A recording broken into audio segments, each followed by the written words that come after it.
The final word. Yes, indeed. Yo, come on with it.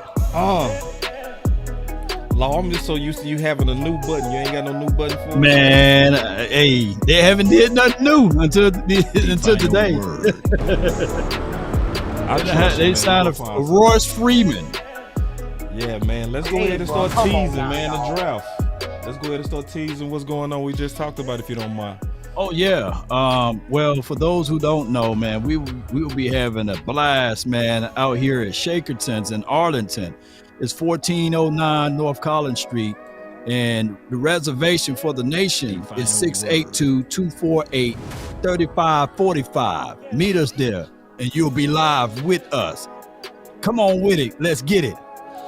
We also have a very, very, very special guest. Oh yeah. The final word. We're gonna be talking about that Dak Prescott. She's done a lot of work, man. The final word. Say hello to the people, Jazz. How's it going? Yes. Well, it's doing well over here. We are doing okay. We doing okay. Well with two L's then. How about that? Man. got two L's. Well. The final word. Well. It's a lot to talk about. CeeDee Lamb and Micah missed voluntary workouts. The final word. And Steve and all in. The final all in. word. They fight me over that all in. Oh, they fighting you? Yeah, on my Instagram. Hey man, you're not a real Cowboy fan, man. Just admit it. Why are you not a real Cowboys fan? I'm trying to know. All that crying. I'm like, man, stop all that crying. You know, it's a joke. It's all in. Oh man, I think that might be my favorite, but bro, one more time, bro. Hey, Law. Why you keep putting all in on all of your captions, Law? You're not a real Cowboy fan. Shut your mouth. Hush. Hush your mouth. I'll give you something to cry for. Oh man, They've been killing me on this off-season thing. oh man, we need the draft, bro. Why are you turning on Dak? You're supposed to Trey Lance video. I'm like, wait a minute, I'm just saying what Trey Lance can and can't do. Oh, I man. clearly don't spend enough time on Instagram. Oh my god. Me too. I'll be mad. I need to get on that gram. I'm tripping. That gram go, they soft on the ground. They soft. They soft. Sugary. Sucrose. Oh man. Oh man. It's all good. I love all of my. I love all of y'all too, man. It's all good. Facebook go hunt you down though. Hey, we just beat up after Green Bay, bro. Green Bay have scorned us. We scorned. Yeah. We gotta win in the playoffs, so it ain't going away. Man. All I ask. Let's go. The nightcap, baby. Let's go, nightcap. Kinda check or something. I've been really in the field,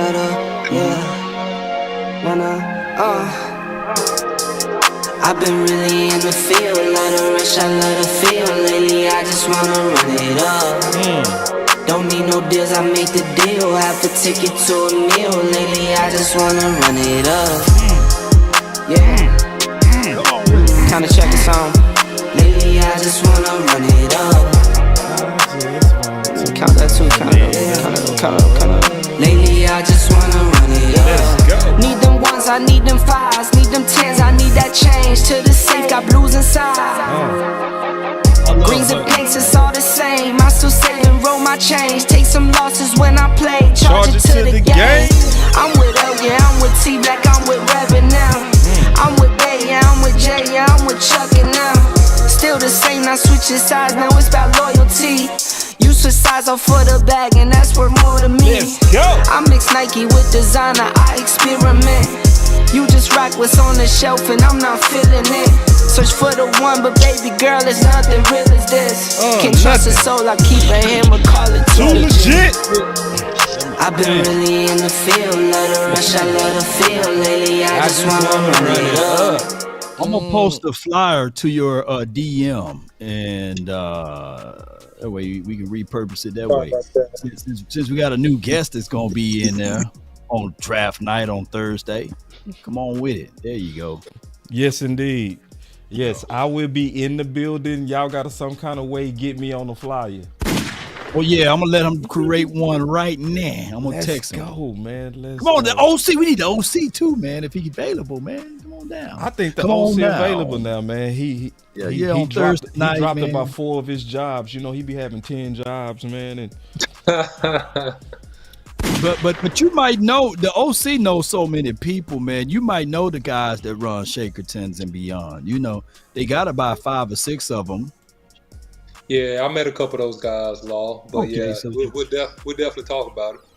Yeah. But we always have a word over here saying ladies go first, and I want my guy, Boss Cowboy, to go ahead and alley that thing over there. I will kick it off.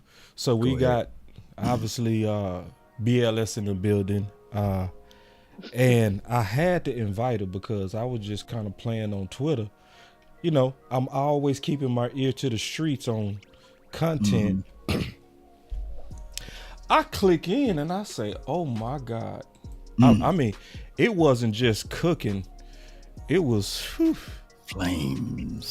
So she did a live that was supposed to be 30 minutes that turned to an hour because it was that rich.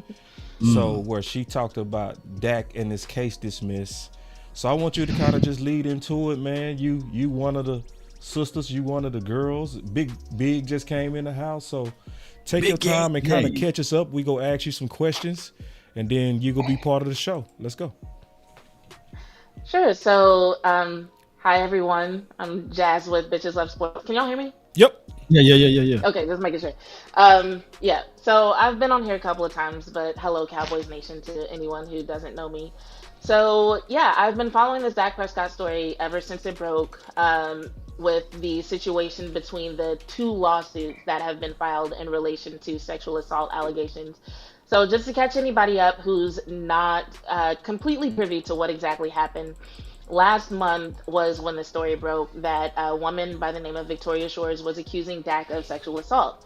Now, these accusations did not come with criminal charges. What ended up happening was she filed a civil suit in Dallas County that was related to a demand letter that she had sent to Dak Prescott 2 days after the Green Bay loss, actually, was when this demand letter originally reached Dak Prescott. And the demand letter was asking for $100 million in damages. Long story short, Dak Prescott declined to give her $100 million.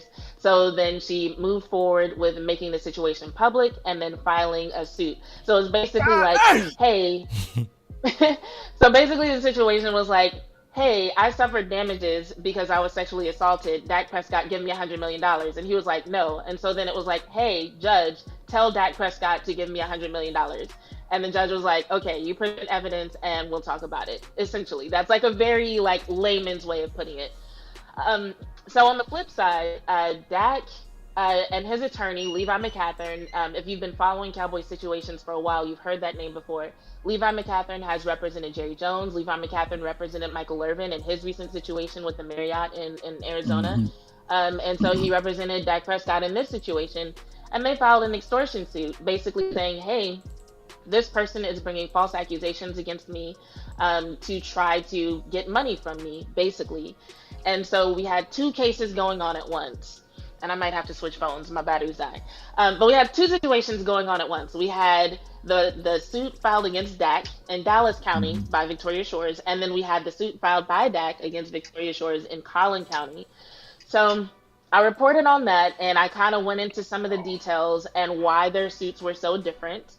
And then later on, I'm keeping up with the situation, and I noticed that there's like a couple of different filings for dismissal.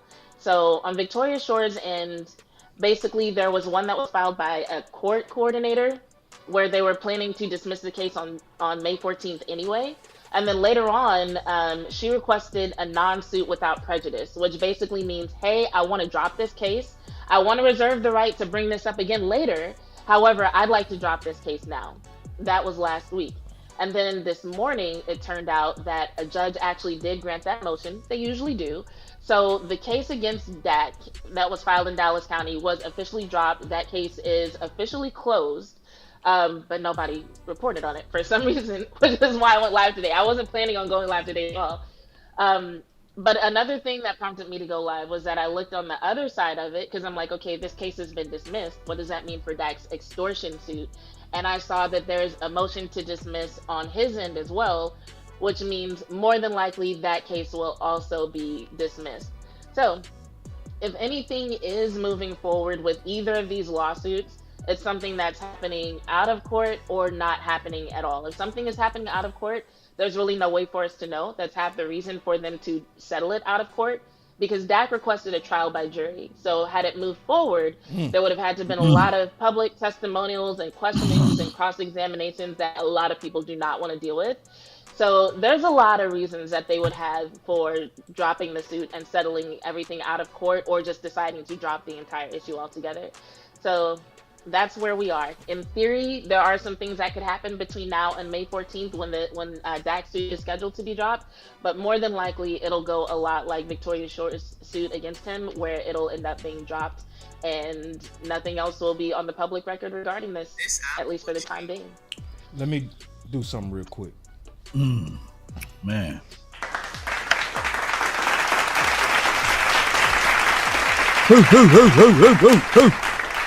Yeah. Bravo, good job with that. Great job. I mean, you know. Yeah. And OC, I know you had some thoughts on it because you had your opinion on it before. You were saying, OC, can you flip your camera? I can't, man. My device is glitching, so I apologize, guys. Bear with me. I tried to do it several times, so It's I'm all very good, sorry about the borders. But I'll have it fixed for the next show. Your sound is fantastic, though. Fantastic sound. Yeah, thank you, man. This is what I said. In these type of matters, typically, if there was nothing that could be a slam dunk, judgment against Dak Prescott, that, this thing would be dropped and they would settle it out of court, which is really the most advantageous way for her to do it, to get any dollars if she felt like any wrongdoing was or had taken place. Dak Prescott was willing to go to a trial by jury, which is the indication there is that he believes he completely did nothing wrong in the situation, and that this is truly or was an attempt to extort millions of dollars. So if the defense or the prosecutor had a leg to stand on, they would have proceeded, and this would not have been thrown out. But the fact that it was thrown out, it was basically a threat. And when she saw that she didn't have the money or they didn't have the evidence to continue to press forward, then they they went ahead and dropped the thing. Now, it could also mean this, though, that oftentimes civil matters are settled out of court, and that it could have been something done, behind closed doors out of court, just to make the situation go away. Yeah, quite possibly. And the truth is, we'll never know, but that is usually how things play out. And when I say never, I mean like unless somebody leaks something that we wouldn't ordinarily be privy to.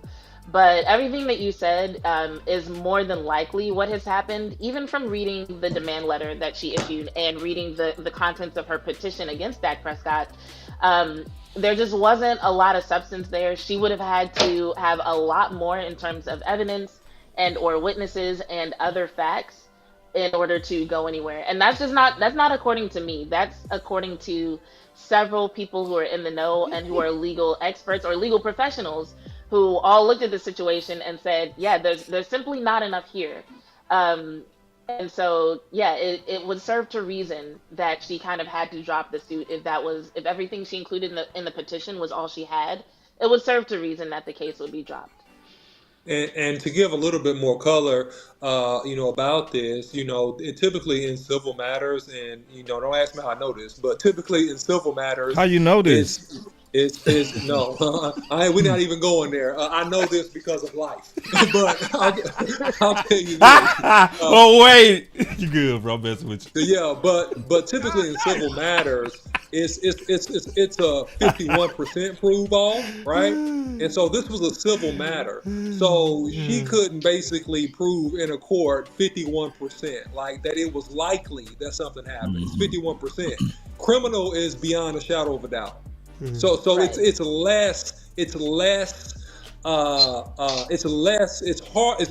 easier. Let me put it that way. It's easier to prove likelihood of a civil matter than it is a criminal matter. So just to know. Exactly, because when it comes to a criminal matter, like you said, you have to prove beyond a shadow of a doubt that somebody did something. When it comes to a civil matter, especially where a person is trying to collect damages, all you have to prove is that it's reasonable that a person did something to cause these damages. And so she didn't even necessarily have to prove that Dak Prescott was guilty of sexual assault, but what she would have had to prove was that, okay, something happened that caused me to suffer these damages, and also the number I presented for these damages is a reasonable number. And it doesn't seem like she was able to do either of those things. So, I mean, one of the most important things that I felt was that I felt needed to happen was for the whole story to be told. Because when it came out that a suit was being filed against Dak Prescott and that these charges were associated with that suit being filed, I felt like everybody was covering it and everybody was talking about it and everybody was like, "Oh, Dak Let me Prescott might have pause you done real X, Y, quick. Z." Can I pause you real quick? Go ahead. Because I'm gonna aid you in that. Okay, I'm gonna get your back in that. So on March 12th, this came out on The Fan to what Jazz is saying. Okay, I want y'all to listen. It's very relevant to what she just said. And then I want to make sure Law and Big get in on this conversation. Listen to this. Your home of America's sleeping team. Of course, we all knew that this would happen. Literally the only organization, the only one in the NFL who did not make a free agent transaction or any transaction yesterday and said we have an extortion case to talk about. And I first saw this from Mike Florio, ProFootballTalk.com, who joins us on the D&M Leasing Hotline. Of course, the book is out, Father of Mine, only $3.99 for the ebook option. Mike, good morning. How crazy was yesterday for you? Well, it was very crazy. It's one of our most jam-packed days of the year. I think we had 137 total posts at ProFootballTalk.com over the course of the full 24-hour period. You know, it drives people crazy, some people in the media, when you call it the legal tampering period, because it's not really tampering if it's permitted and it's the negotiating window. Look, tampering is rampant in the NFL, and when these deals get done 15 minutes after the green flag gets waved, it tells you that there were communications, extensive communications and negotiations before noon Eastern, 11 Central yesterday. So a lot of stuff happened, but of all the stories, of all the moves, of all the releases, transactions, and trades, our most trafficked story of the entire day, even though we didn't post until about 7 o'clock Eastern yesterday, was this Dak Prescott extortion case and negotiations before noon Eastern, 11 Central yesterday. So a lot of stuff happened, but of all the stories, of all the moves, of all the releases, transactions, and trades, our most trafficked story of the entire day, even though we didn't post until about 7 o'clock Eastern yesterday, was this Dak Prescott extortion case. That was number one of free agency? Number one on the first day of free agency was the Prescott case. Mike, Okay. So, Big, I'm going to pass this because Big and Law, y'all ain't said nothing yet. I want to make sure y'all get in. How in the world, with free agency, right? We know all 32 teams are interested in free agency. All 32 teams. He said he had the most traffic. The number one story was this Dak Prescott extortion. But now that it's going away, what in the world? Why are we only hearing this from Bitches Love Sports, Dak Attack, Mark Holmes? What's going on, Big? What's going on, Law? I'm gonna start with you, Big. Can you hear me? Yeah. Okay. I mean, first of all, shout out to you, Bitches Love Sports Podcast. It's an honor to finally be on the show with you. So definitely thank you for being able to be on the show with you today. But I mean, it's controversy sells, boss. We already know this. It's controversy. It's dirty. That's what sells. Yeah. Jerry loves controversy. I'm not saying he loved this controversy, but he said he loves controversy. He don't care what it is as long as Dallas in the news. And of course, it's going to jump out there because you never heard this out of any time, anywhere, any place. And then it comes right before a negotiation, before trying to get a contract. So of course, people are going to latch onto it, and this is social media. There ain't nobody else got nothing to do. So when that story pops like that, you're like, oh, what? You're going to look at it. But you know, like OC explained, and Bitches Love Sports Podcast, like she explained, they both explained. Once you saw what it really seems like it really was, then everybody goes away like, oh, okay, ain't nothing happening. Bye. We ain't got to talk about this no more. And that's how quick it dies down. But that happens with a lot of other stories. Everybody wants to see the evil. Law plays. It's an evil world out there all the time. Yeah. People want to see the evil. People want to see the bad. They don't want to see the good. What sells is controversy and drama and craziness. So if that's going on, people are going to latch onto it. Once something is like, oh, no, that's nothing, ain't nothing going on, people are like, oh, okay, well, why I'm going to read it now? Because it ain't nothing that's grabbing my attention. And that's basically what it seems. It seems like this was like a money grab. I'm not being insensitive to anybody that ever dealt with sexual assault, but it just, you know, when it quickly came with the results afterwards, it just seemed like, okay, this is what a lot of us thought it was. So why are we talking about it now when a lot of us felt that this was the outcome going to be anyway? Most certainly. It's an evil world we live in. And when you say that thing all together, man, it's crazy that the 4-ladder, the 3-ladder network, you didn't have to hear from them on speaking on this topic because they were wiser than the flagship station, as well as for whatever Mike Florio was trying to sell his book and trying to get sensationalism out there, which is crazy. It's crazy that all of a sudden your flagship station talks about these things and say, well, that was going to be a driving force of this particular rating session that we needed. But there are situations where even Stephen Jones, he has some things that's going on. He got some things that's in the closet. I'm not going to say it right now, but we know for sure publicly there is a case with Jerry Jones, an SA case that they pushed back for 2025. So I mean, they could have ran with that. And then on top of that, Jerry Jones got a whole child out there, you know, fighting for percentages of this particular company called the Dallas Cowboys. So there's so many stories that they can't touch upon and talk about. But we all know that, like what my guy Big Game James said, you know, we live in a world that's evil and hate sells and sex sells and all of those things that's negative sells, and people going to do that. They're going to sell it. They don't care who they hurt. They don't care what happened along the way. They just want to sell it. And just look at the storyline of Dak Prescott. He lost his mom. He lost his brother. I mean, the year in 2021, he even lost his grandmother, you know, but people were still saying, give me the results.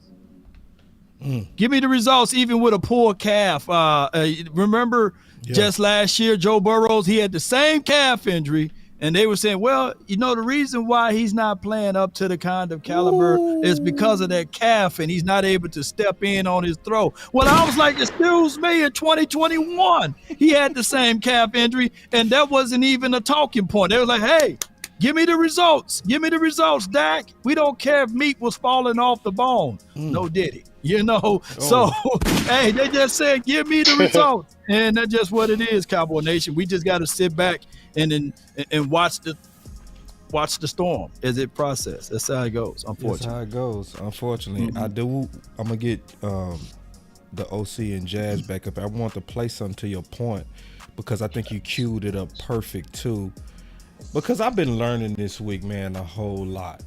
A whole lot. I think I'm starting to, and I'm going to give my opinion after I heard from the OC and Jazz. But this is something else that came out that kind of caught my attention. Now, this is from April 13th. So the clip that y'all heard was from a month ago. This one is even more eye-opening, and I want to personally thank Mike Florio because none of this would have happened without him being a guest. And I would also say the fan, because this came out from the fan, and I want to kind of play this and then we'll talk about it. He is a generational talent. You find a way to deal with it. One of the things you mentioned just now, and then you mentioned it in the article, and Sean and I didn't really understand what you were saying, because you mentioned the flagship, and you said, hold on real quick. Flagship, like what? Hold on. Wait. Because he said you mentioned the flagship. Y'all give me 1 second, man, to get this right. Y'all give me 1 second, because I want to make sure it play all the way through. Okay, it's ready. Mm-hmm. What are we missing? What does that have anything to do with it? You guys have a contractual relationship with the Cowboys. Whew. There's a line that if you guys cross it, you got a contractual problem with the Cowboys. They start calling up and complaining to your bosses. Look, I got a relationship with the NFL and NBC. If I say things the NFL doesn't like, they call up and complain about me. I mean, it's dangerous water to swim in. That's the point. And because there's that built-in relationship, and because we've got so many media outlets out there that are owned and operated by teams and leagues now, that becomes the first thing that people in the business at a minimum look at and say. So when stuff come out from the fan, he's saying that they look at the connection. And he said that's the first thing that people in the business, meaning media people. I think this would have been a perfect time to call Mike Florio a moron. I think it would have been perfect. Yeah. But let's see if it happened. This isn't some, independent, completely and totally free from any potential influence from the Cowboys media outlets saying this. This is somebody where there are tentacles from Frisco that are involved. And again, on the front end, the question is, did the Cowboys have fingerprints on this story in the first place? And then on the back end, it is, what have the Cowboys done to try to take some steam out of this, because it has that extra piece of legitimacy. See, that's the key part right there. Yeah. That he said just because it came from the flagship, it automatically gives icky stories legitimacy. So that's why a lot of people was like, wait, the timing and the ickiness to allow the accuser to come out and say rape, and more rape. So it's like, I would just say this, and then I'm gonna pass it to the UOC, and I want to hear from you, Jazz. I think from this week, maybe in the past, we couldn't say this, but after Mike Florio just said what he said, it is now safe to say, if something else come out icky and gross and disgusting, we should all be able to make the assumption that y'all know better, because he clearly explained to your face that you giving it legitimacy. Is that fair, OC? Yeah, man. I you know more than most people, boss. I hate this. I hate the way they do business. I hate the way that this stuff is propagated. I hate it. It's disgusting. It's truly disgusting and all about power and control. I hate it. I completely hate it. And in the words of a deceased rapper, it's a lot of real G's doing time, because the group could turn the trick and told a lie. Ooh. And I'm saying, at the end of the day, this is a bunch of nonsense for those that keep it PG. And this woman, didn't get what she wanted out of the relationship, right? And so on a threat, I want to get money, but behind the scenes, it was other things at play here, and that was allowed to happen. Like the radio bit was completely ridiculous. The attorney, by the way, looks like a fool. He looks like a buffoon, because you filed to dismiss the case. If you had a case, you don't do that. AKA a person that we know, Diddy. What happened in his case with Cassie? You saw a $30 million settlement. See, if you're wrong, you settle. If you're not wrong, and the tell in this whole situation was when he had the courage to file a motion. So before he filed that motion, every detail of the relationship that Dak Prescott had with this young lady was completely known to his whole legal counsel. They evaluated every aspect of his interactions with this lady, very detailed, before they filed a motion of extortion. And that was the tell right there that this was a bunch of nonsense. Go ahead. What's up, Jazz? There's a lot to unpack when it comes to what 105.3 has said regarding this situation and others. The soundbite that you just played, I hadn't heard before, but I would say even without what Mike said, I think them knowing who they are and knowing that they are on the flagship station of the Dallas Cowboys, like it shouldn't take someone else to tell you that having that title along with the name of your radio station makes fans look at you a certain way, because they use that title, they use that relationship with the Cowboys to their advantage all the time. So they know it exists. They know them being the flagship station makes fans look at them a certain way. This isn't something that they had to be told. This isn't something that's news to them. They knew that before they let that particular attorney on their station. And I'll reiterate a couple of things I said on my show about that, because there were a couple of things about that situation that bothered me before these suits were even dismissed. The first thing that bothered me was during that segment when they had Victoria Shore's attorney on the station, they said, you know, we invited Dak Prescott's attorney and he declined. And they said that as though there was a reasonable expectation of Levi McCathern going on a sports radio station and talking to what's basically a bunch of shock jocks who don't like Dak anyway about a case this sensitive. Levi McCathern has never ruled that way. And it would be different if this was a name that we hadn't heard before, right? But once again, Levi McCathern has represented Jerry Jones. He's represented Michael Irvin. Anybody who's covered the Cowboys has heard this name before. We know how he rolls. When Levi McCathern has something to say, he holds a formal press conference. He and his client dress up in suits, and they invite select members of the media to a formal press conference where they discuss the details of the case. They don't go on radio stations. They don't go on talk shows. They don't go on Twitter. They don't do all this amateurish stuff, right? So to say, well, we invited Dak Prescott's attorney as though you literally expected him to say yes was ridiculous to me. And then to even present it as, well, this is the attorney of the young woman accusing Dak Prescott. No, by then the extortion suit had been filed. So to look at it another way, you're the flagship station of the Dallas Cowboys. The star quarterback of the Dallas Cowboys has filed an extortion lawsuit against 3 people. One of those people you have allowed to come on your radio station and speak at will without any sort of disclaimer, without any sort of pauses, without any sort of questioning of their statement. Who else would be able to do that? Like, so I'm like, take the attorney title out of it. This was somebody, because in Dak's lawsuit, he was filing that against 3 people. It's not like he was filing that against Victoria Shores and these 2 attorneys were defending her. No, he filed that extortion lawsuit against all 3 of them. So this is someone who is being sued by the star quarterback of the team you have a relationship with. And you're like, yeah, just come on here and say whatever you want. We're not going to stop you. No, it was negligent. It was irresponsible. It was harmful. And there's no way them being in the positions that they are for as long as they've been there that they didn't know that. And let me say this real quick before you go, Law. And you don't think that Dak has thought about not wanting to be a Cowboy? That's exactly what I said, bro. Man, that's please. Why I said I could see why he would want up out of here, man. Man, please. Oh, I'm sorry, Law. No. You're good. I was just trying to check out, man. We got 8 people watching over here. I was like, what's going on? They really shadow banning.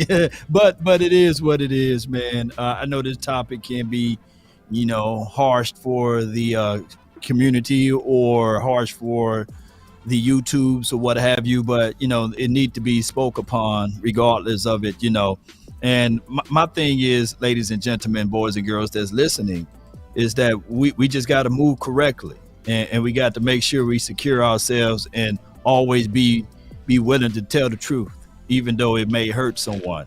So tell the truth, objectively speaking, and we know that the radio station got a responsibility, and they pick and choose whether they're going to talk about this or that, but we get it and we understand it all. Well, I'll say this. I heard Bobby Bell say, if it bleeds, it breeds. I think it's a sad indictment of the media to beat Game James' point, to where we only want to watch car accidents. Yeah. We don't want to watch people healed of cancer. We don't want to watch good news. This is going away. And Going away. I'm also, like Big said, not being insensitive to the accuser. Mm-hmm. We're not doing that. But it's one of those situations where if it was all this energy when it was accused, can we at least give it some energy when it's going away? Because I also saw y'all gave Jerry his. Mm-hmm. When his went away without prejudice, right, Jazz? Right. They gave that at least a little bit of attention. They gave us an update. We didn't get no update on this. We had to get this from BLS, and we had to get this from Mark Holmes, and we had to get this from Dak Attack. All right, I'm moving on. Because the thumbnail we dealt with was CeeDee Lamb and Micah missing voluntary workouts. Mm-hmm. So I just wanted to go around and kind of get y'all thoughts on that, man. Big, I'm going to start with you and just kind of,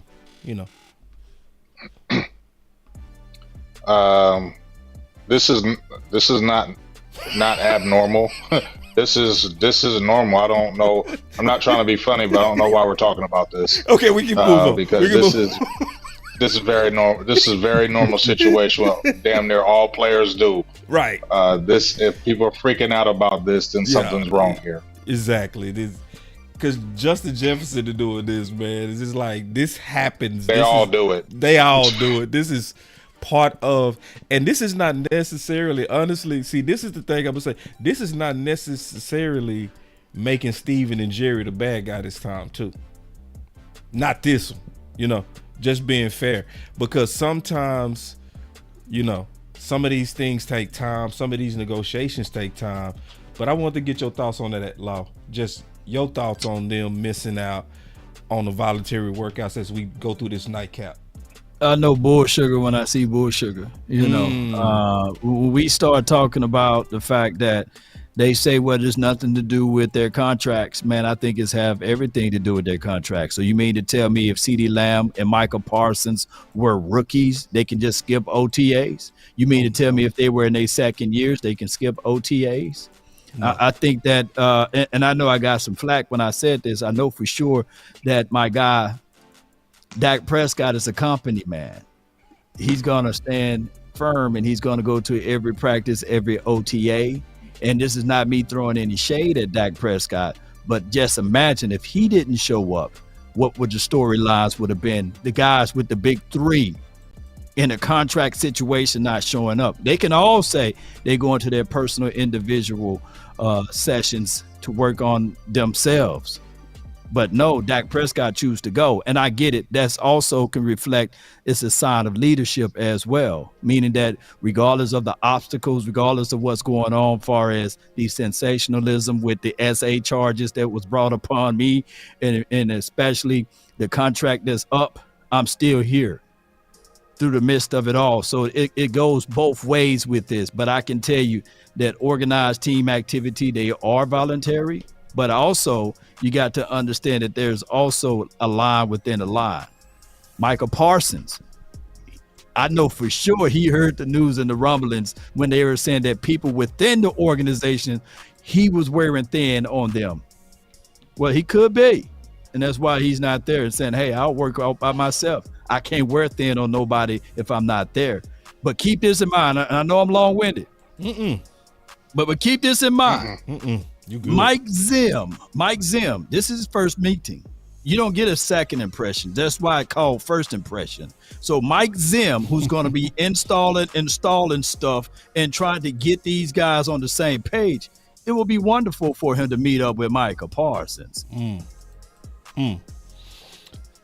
So OC, man, like, what's your thoughts on this? And man, what's going on with YouTube, man? I don't know what's up with YouTube. It said 3 people were watching. I was like, God, no, man. That's weird. It doesn't make sense because y'all got like a lot of likes. You have more likes than people watching. It doesn't make sense. They working on their formula to shadow ban me, man, and all of us that do these type of things now. They shadow banning us. I'm telling you. But my Facebook jumping though. Shout out to Facebook. But keep going.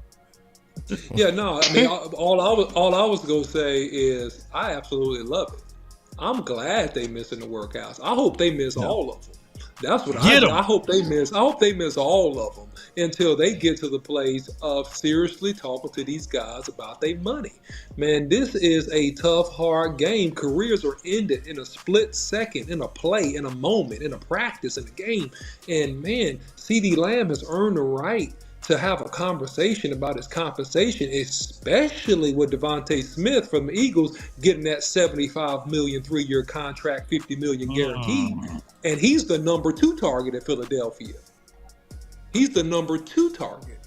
So look, Joey Bosa didn't come to camp until they got his deal done. The dude pictured in that picture that just flashed by in the B-roll. Look, it is well within Micah Parsons' right. Micah Parsons has put up tremendous numbers. Like him, hate him, disagree with some of his tactics, don't like his podcast, don't like him not being corporate. Doesn't matter. The dude has produced at a very high level, and that man deserves the right to talk about his money. So I don't like what they doing. I love what they doing. I love it. Stand them grounds, man.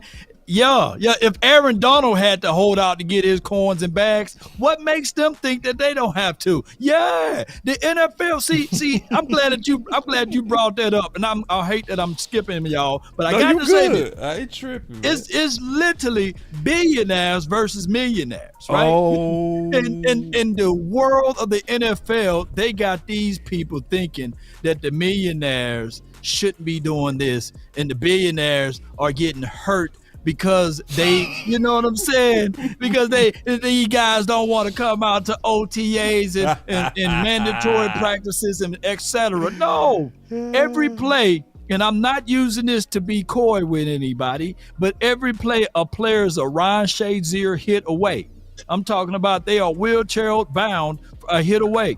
And I ask people this all the time also, because they say, well, it's just practice or it's just organized team activities. Can somebody let me know and explain to me, when did Trayvon Diggs went down last year? Was it in a game? It was at practice. Yeah, it was in practice. So if Dangerous Lamb is out there and he tweaks something or he feels something and his guaranteed money is not for the future, and people are saying, hey, man, he's already got his money, man. He's getting pushed in the back. He's a punk and all of this stuff. No, hold your ground, Lamb. Sit on out so they can open up their wallet, because the Jones family and John Stephen Jones made me so sick today when he said, because I didn't get a chance to talk about this yet, but he made me so sick talking about, hey, I'm going to give him the name Big Game James gave him, Baby Nuts, because he said, hey, it takes forever to pay all 3 of these guys, and you got to make sure that you got this part there and that part this. And I'm sitting here like, wait a minute. The ultimate time to pay these boys was last year, or the year before that. But the longer you wait, the more you pay. And that's a prime example of where you at with all 3 of these guys. Yeah, that's the saying, right? That's a statement right there. Yeah, I can't stand it. I can't stand it. Man, I'm gonna tell you. Hold on, real quick. I gotta give his button, bro. I got your OC. He deserved his button on that one, bro. He deserved his button. That was spicy low, like my boy Ron say. That's spicy. I'm gonna give you 2 buttons on that, bro. You're listening to nothing but the best. Oh man, I like that long. We need to see that long more often. Man, and guys, I'm gonna tip out of here because I gotta do something. But I'm gonna say this before I go. This is a real messed up society when a billionaire can manipulate the entire fan base to believe that they are being mistreated by players that have outplayed their original contracts and are asking for adequate compensation. We live in a messed up world, man, because the billionaire has manipulated millions of people to feel as though this player is manipulating and hurting him by asking for his money. This is ridiculous. This is crazy. I'm sorry, y'all go over here. Oh man, hey, shout out, man. Shout out real quick. Jazz, we got to get you in here. Yeah, I'm gonna say this, and then I gotta head out myself. Sorry, but I 100% agree with Law. So, like, I think there's a couple of things at play here. Like, one is the fact that this isn't the first season that both Micah and CeeDee have kind of done their own thing in the offseason. But in the past, it's been celebrated. Like we see the clips of them doing all sorts of unorthodox training. And especially in the case of CeeDee Lamb, every season he does a different sort of training with a specialist. His rookie year, he had a real problem with drop passes. He fixed it. He got better at route running. He got better as a blocker. He got to the point where he can line up from damn near anywhere on the field, and all that, everything, including his yards after catch. All those improvements, you can literally track to videos we saw of him working with specialists during the offseason. So, in my opinion, if that's what he's out there doing, that should be celebrated because we can look forward to CeeDee leveling up even more. So the fact that it's being like pitched to us as like this big problem, especially when we're talking about like a voluntary situation, right? I feel like it's a little bit of propaganda in that. And to kind of add on to the point about billionaires manipulating people against millionaires, we have to remember that this is the same NFL where Tex Schramm told the NFLPA, "You are the cattle, we are the ranchers, and we can always get more cattle." Now, yes, that was in the 80s. And Tex Schramm was here a long time ago, but you have to think about the organization of the NFL and what kind of culture exists within the NFL that made him feel comfortable saying that. Not to like a player that was causing problems, not in like a secret conversation. This is something that the man who was president and general manager of the Dallas Cowboys at the time felt comfortable saying to the head of the NFLPA, something that he knew would get reported back to players, and he didn't even care. He did not care that in the midst of discussions about a possible strike, he did not care that players might find out he was referring to them as cattle.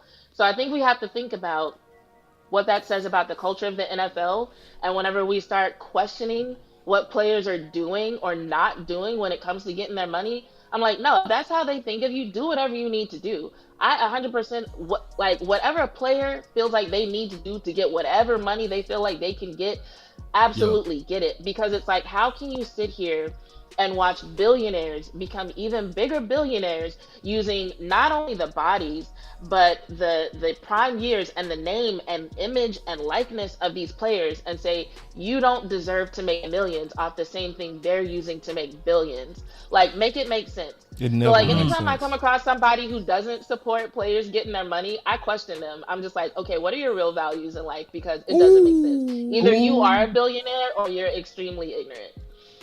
Before you go, OC, please. OC, he gone. You got to give your final words, and then you got to give your final words, Jazz.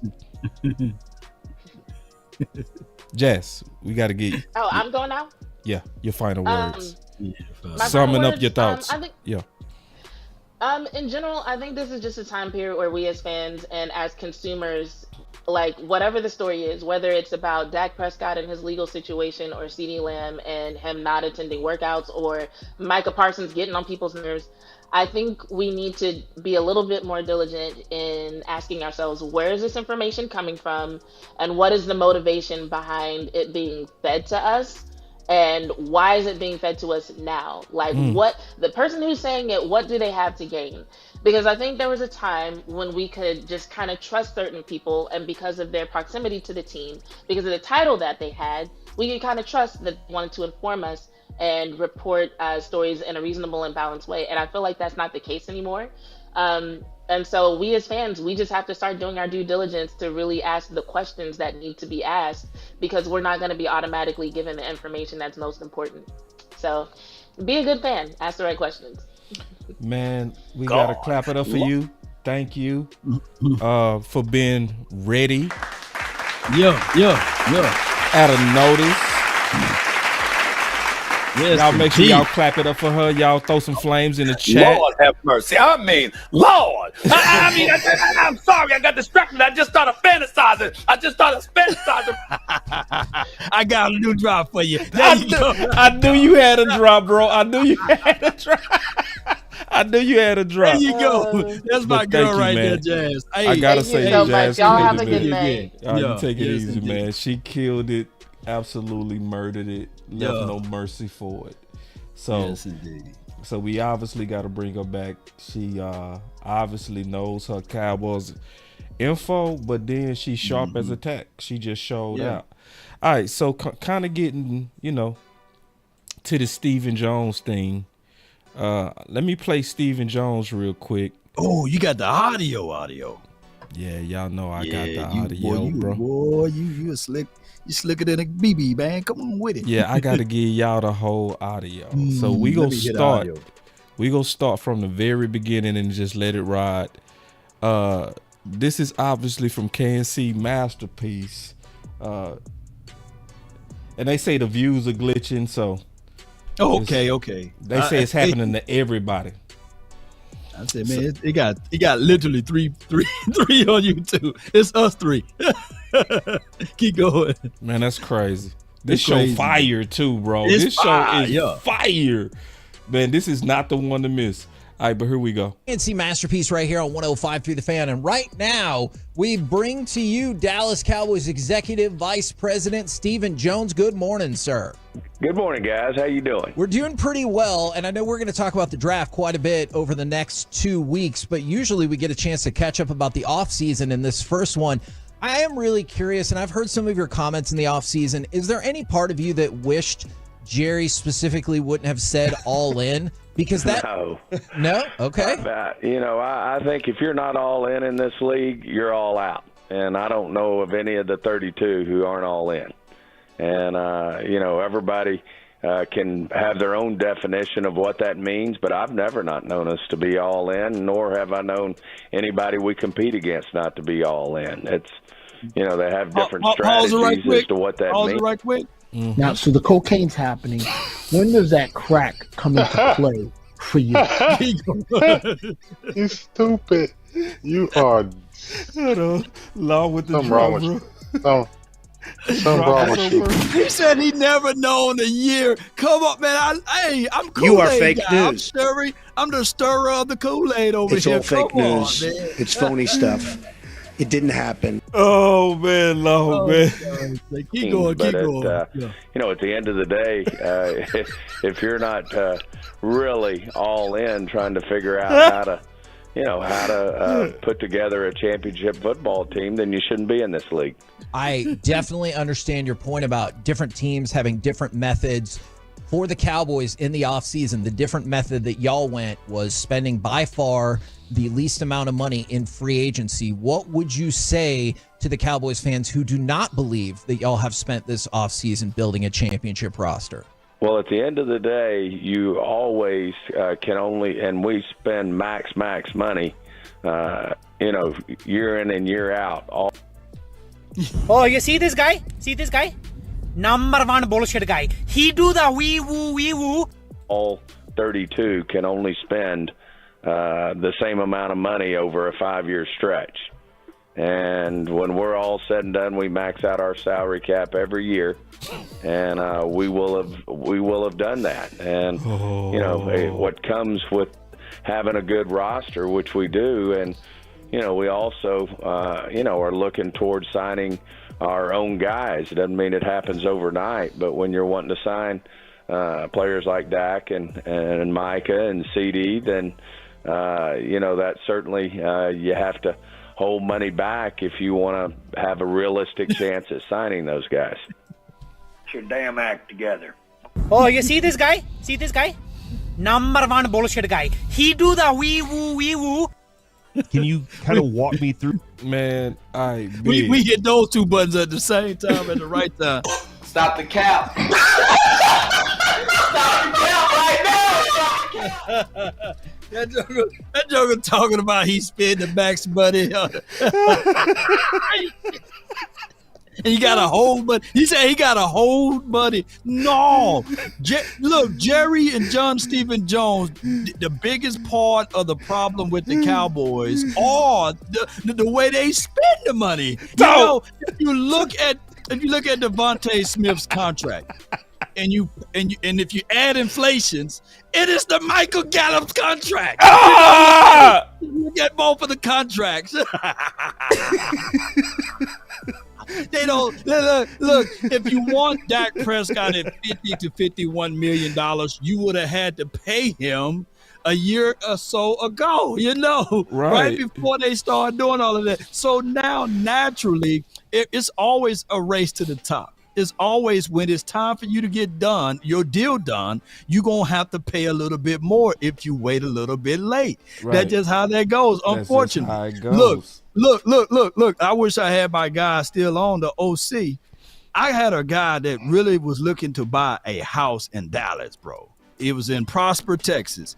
It was $580,000. My guy, Boss Cowboy Sports, $580,000. He waited 3.5 years.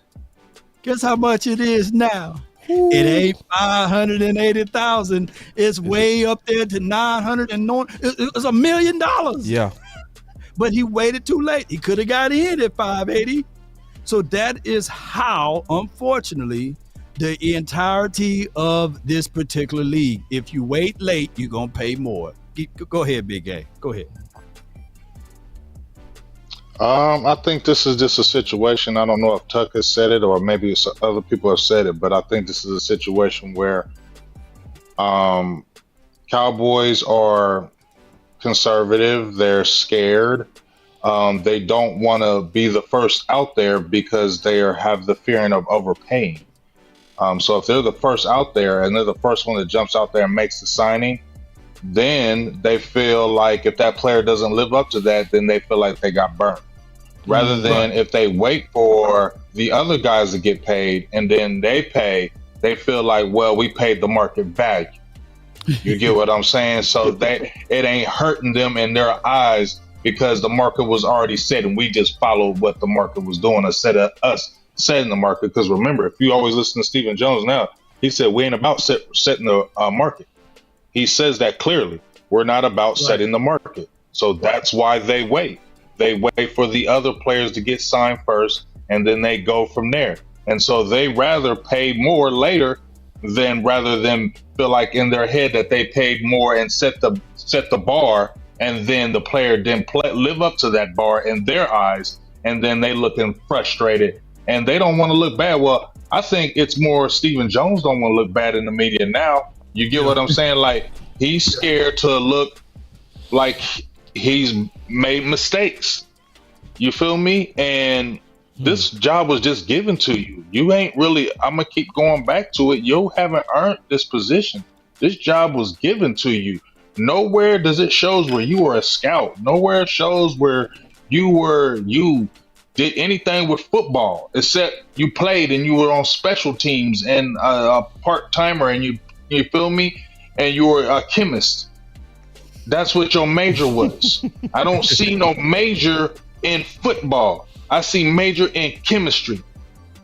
You feel me? Yep. So when I hear Stephen Jones talk, you're not a football guy to me.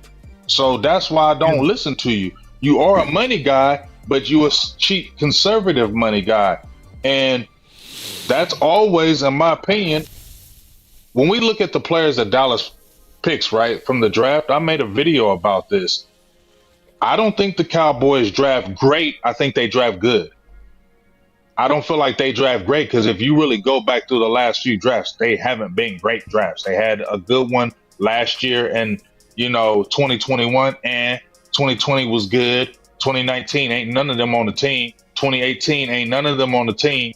2017 it's only Jordan Lewis. And 2016 it's only Dak. And then you're talking about possibly starting an offensive line with 3 undrafted linemen.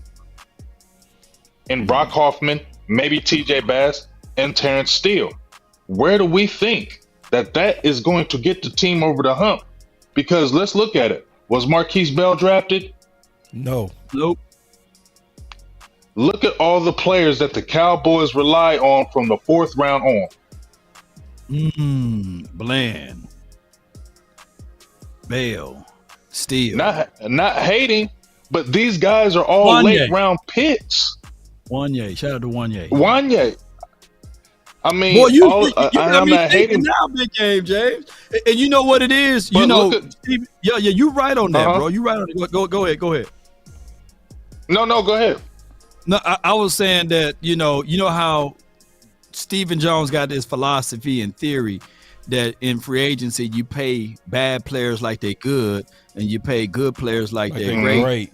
Right. Like they're elite. Yep. He said that. Rate like they're elite. Yep. So if you look at how the Cowboys are viewed upon, they are talked about because we get the most premier games. So they're going to talk about our drafted players. They're going to talk about our bad players like they're good, our good players like they're great, and our great players like they're elite from our drafting philosophy, because they keep bringing them up. They keep saying that these guys, hey, the Cowboys draft well. The Cowboys are a real great drafting team.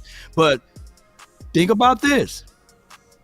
The Kansas City Chiefs, they draft pretty well as good. They draft pretty good as really well. Do. You know, the LA Rams, they drafted really well.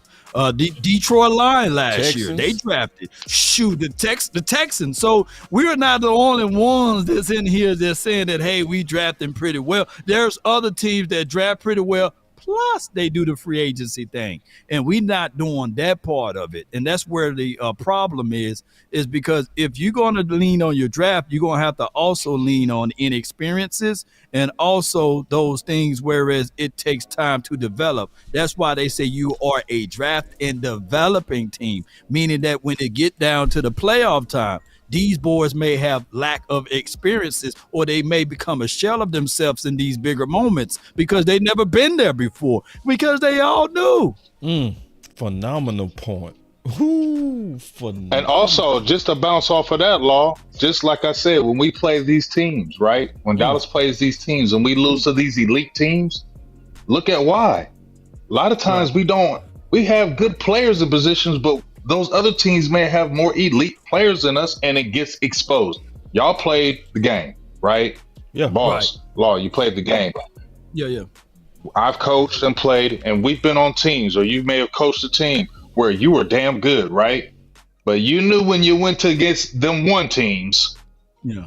You know when you went against them one teams, I got some good players. But when I play this damn team, we got to coach our ass off.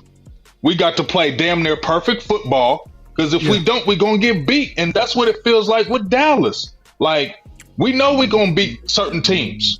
We know we're going to win division. But when we come against them elite squads, we ain't got them guys. And it gets exposed.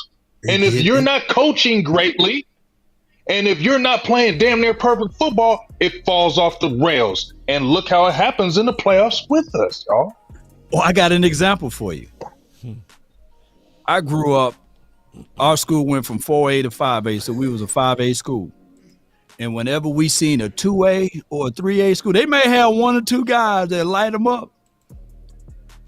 But man, overall, we whooping ass, baby. We coming in there like, yeah. They done fool around. This is gonna be our homecoming game. Yeah, and we just blowing off the ball. We making all type of plays out there on the field. We telling people, hey man, look at me, mama and them coming to this game tonight because it's finna be prime time for your mind. Watch out, your boy finna get in an end zone. I might do something strange over there because it's just what it is. And people that's watching right now, they understand when it's 5-8. I don't know. Texas is different, though. Y'all might have 6-8, 7-8. Y'all might have – y'all like a doggone NFL team out here in Texas. How y'all are out there? Man, we the truth out here, man. You already know. Yeah. I seen some rivalries, man. There's some good stuff, even on all across. Duncanville versus DeSoto. Oh my goodness. Killing each other. I'm going to tell you right now. I'm going to tell you, Ohio got some good football out here, too, now. Ohio got some real good football out here. Got some dogs in Ohio. It's a top 10. Y'all do. Yeah, we got some. It's sleepy. You sneaky, but we got some players. It's that Midwest. You think they can run up on Texas like that, though? Hell no, they can't do that. Hit the button, man. You said it before I could do it. I was going right to that button. Hell no! I started making my way to it as soon as you asked that question. Look, I ain't dumb now. Yeah, you keep it real. I know you keep it real. Steven said one thing that kind of got my attention, man. I wanted to play it, and then talk to you brothers about it.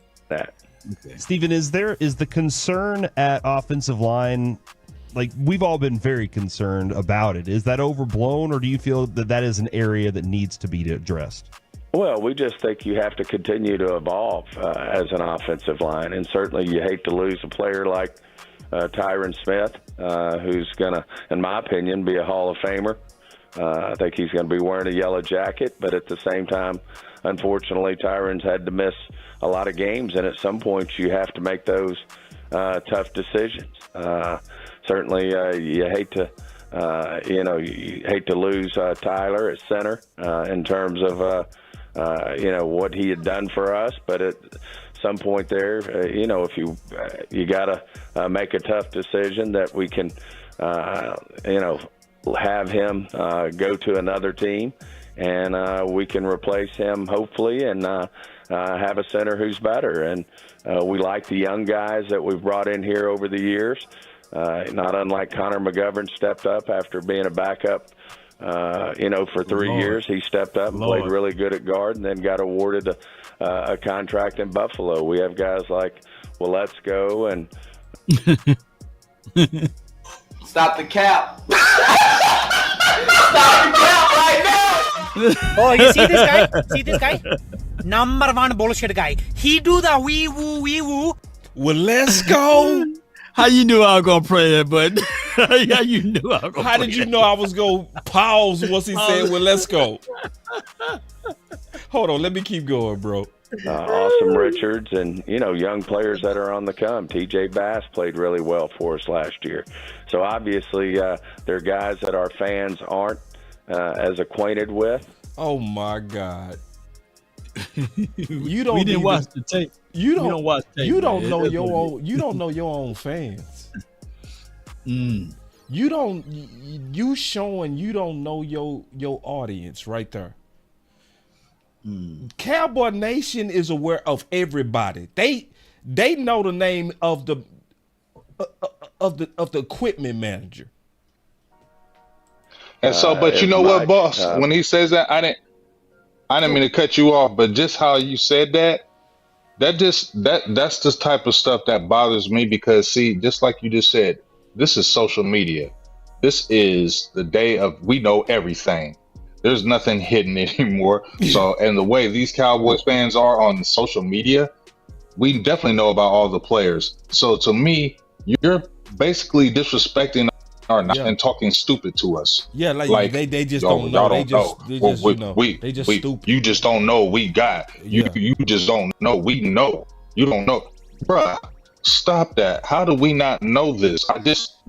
You got 3 guys that could possibly be undrafted starters on your first team.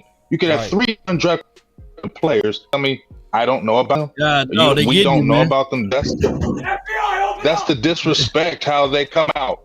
That's the disrespect where they got that air of arrogance. Yep. And they have that big ass air of arrogance, like they know more than we know, or they know better than us, and you don't. Yeah, that's. Let me play one more part, then we go recap it. I got one more thing that I noticed about it. Because they hadn't played as much, but we feel like they can step up, not unlike Tyler did as a rookie at center, and play really well. I did hear Tyler say that he was playing guard this year, and I was kind of curious if that we're trying to figure. I ain't going there. Hey! Before you go down there, yeah, the insane part for him to tie in a first round draft pick like a Tyler Smith to a Matt Waletzko and a Joshua Ball is just crazy insane, because it's the expectations for Tyler Smith to play well. It's there on the table. He's a first round draft pick. Right. The expectations for what? A 5th round draft pick out of Matt Waletzko and a Joshua Ball. Look, come on, man. Come on. You don't have to lie to kick it with us. We understand, Let me ask y'all a question.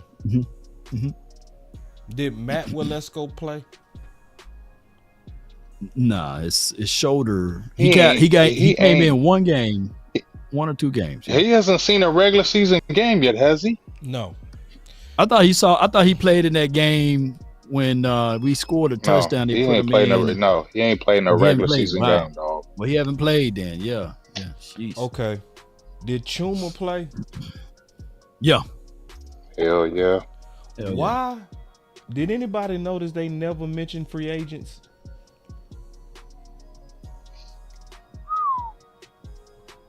It seems like it's like he don't had even count them as on the team, bro.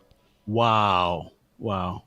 Like, notice that every time he talking about players that can help. They bastards, like you said, boss. They bastards. That's like what you I be called trying out. to prove to people. Like, they think I'm just Boy, talking you on wise that. with it. They just think I be talking on that. Now, you talking about a dude who ain't never played versus a guy that you depended on last year. You depended on Chuma last year. Yeah. And here's the craziest thing. Chuma never played left tackle. He was drafted as a right tackle when he went to Atlanta. Well, when he went to the Jets and then he got transferred or whatever, went to Atlanta, they moved him at guard and left guard. Last year was his first time playing at left tackle. Yeah. And you drafted left tackles like a Matt Walesko or a tackle in general. And a Awesome Richards. You drafted tackles. You drafted what's the other guy? Joshua Ball. who I'm glad we didn't put him out there at all, you know, and it all rhymes. But I'm just saying though, it's the entirety of the whole conversation is crazy to me. But keep going. He also said, if you listen close, that he looking at putting Matt Walesko as center. He's 6'7", 6'8". A 6'8", 6'8" center. Okay. Okay. Let me hit this. They don't know what the hell they doing. Like, here's the thing, boss. You say that. Did he say that for real, Williams? You want me to play it? I can play it. I know I ain't crazy, man. Boss. Connor Williams played guard, right? Mm-hmm. And we had talked about him playing center. Remember, Law, when we had Brian brought us on there, and we're like, why can't Connor Williams play some center? Oh, they tried. Remember when they tried it one time? He had a high snap and they scrapped it and said, "Oh, we done." Then he goes over to Miami, damn near all pro. You feel me? Like, how do y'all not know these things? I just get frustrated because see, when they say Dallas is great at drafting offensive linemen, right? They living off of when they drafted Tyron Smith and Zach. See, that's the problem, y'all. See, it's just like with Stephen Jones. Remember when Stephen Jones made the trade for Amari Cooper, right? Remember, he thought he was big shit. His chest was out for 100 million years that he traded for Amari Cooper. You feel me? And I feel like his chest is still out on them picks where they got Zach Martin and then they got Travis Frederick, and you're still living off that, okay? You living off that. You hit with Tyler Smith, but your other guys that you drafted, your offensive linemen, ain't been shit. Excuse my language. They ain't been nothing. So it ain't like you've been smashing it in this draft. You hit on these one player and then you just living off that. And like I said, if you really go through these drafts, they have been okay drafts. They haven't been devastating drafts except the last one when we had was 2022. That was a good draft. But when you go through our drafts, they have not been devastating. Our 2021 draft, we had 11 picks. You got 3 guys that are you got Micah, you got Osa, but I think Osa is going to reach his peak. And then you got Chauncey Golson, who's average. That's 11 players, and you only really got 3. Listen to this. That, juggling act out. Do you guys see a tackle with your first pick in the draft that you're like, we feel comfortable at that spot that one of these guys could take over that tackle position? Or is there more like, hey, we might feel more comfortable swinging Tyler out there? Well, versatility is a huge thing, and that's what Tyler Smith brings to the table, the fact that he can swing out there. And if we feel like there's a better fit at guard or center, and knowing that we have a player like TJ Bass there, then we can look at it. And as I said, we like Waletzko. He's had a couple of, as we've got a young player in Hoffman there. And they keep talking about him. Shut up. Now, watch this. They want to prove themselves right with him. Right. Oh, hold on, Big. Watch this. There's some guys that we may give a chance there to snap the ball. It's not out of the question that TJ Bass gets reps at the center position. So all these things will work into our strategy as we move forward. All right. Okay. Yeah. If it's Matt Waletzko, he will be the tallest center in NFL history outside of a guy named Richard Sly, who played in 1965. You know what I'm saying? So It just show you It's how crazy, much man. he's in love with the ideal of our guys. That he will go from heaven to earth to make these draft guys work. Yeah. What did he do with Ball? You're not working out tackle. Let's play you at guard. Matt, well, let's go. You're not working out. Let's try center, right? Anything but just fair competition. The thing that I'm getting out is just out of touch. You basically told the fans, y'all don't know. Y'all don't know this team. And this is the thing I'm getting out of this whole interview, to be all the way honest. You know what's going on? They are miscalculating the education of their fans. See, there was a time maybe we wasn't smart as fans, but the more and more Law Nation grew, Big grew, Mark Holmes grew, then I got into space. You know what I'm saying? And then and then you start having these writers do a good job of explaining the cap, and you have all of these Cowboy fans who are readers, like Big. Before Big was doing any kind of content, he was a reader. He read everything religiously. So you go up there and you say stuff like, we ain't spending because we got to pay our guys, and you got people like Big who already know the cap up and down. You know what I mean? You got people like Cowboy Martin, right, who can break down the cap, right? He be going crazy. Yeah. He be going crazy. Yeah. Well, and then we share this information. Joey Ikes, too. We got to get Joey Ikes. Yeah. We got to get him on the show somehow, man. Do he talk? Do we have a podcast? I tried to get a couple of them on. Some of them just want to be on Twitter. Yeah, he do a podcast with this Connor Lifestyle, so we can definitely get him on. Yeah, they're good Joey, man. Cause I need to know about this cash thing that he be breaking it down, boy. He be breaking it down. But the thing is, you talking to people like they stupid, and y'all just ain't figured out how smart your own people are. You just said out your own mouth, y'all just don't know about these undrafted free agents. And it's like, no, the whole Cowboy Nation could tell you your whole roster. Right. And break them down. Break them down. We scouts out here. We scouts out here. Like, so anyway, we real life scouts out here. So my next film session is going to be on Royce Freeman, Shameless plug. Yeah. I'm breaking down Royce Freeman. Talk about it. Plug it. No, I haven't seen his video yet, but that's gonna be my next one. I'm gonna see whether or not I'm gonna cut him up, whether or not he's a power back, whether or not he's gonna be just cap body. He's just gonna be just one of those guys. So we're gonna break it down, But I do it so that I can make sure that I know what the hell I'm talking about. And Jerry Jones and Stephen Jones, I'm putting them two together. Sometimes they just be sitting here thinking that we don't know what we talking about. The craziest thing, everything that we said all season about Mozzie, they expressed it today. Do you have that Mozzie clip? Which of one? Him talking about Mozzie? Stephen Jones. He said something about Mozzie. Yeah. I got it. I don't know exactly where it is. I would have to listen to where the it whole is thing. on him. Yeah. Now we got 2 minutes left. We can let it play, and it'll Let it play. He probably talk about Mozzie in that because it was the same thing we said all year.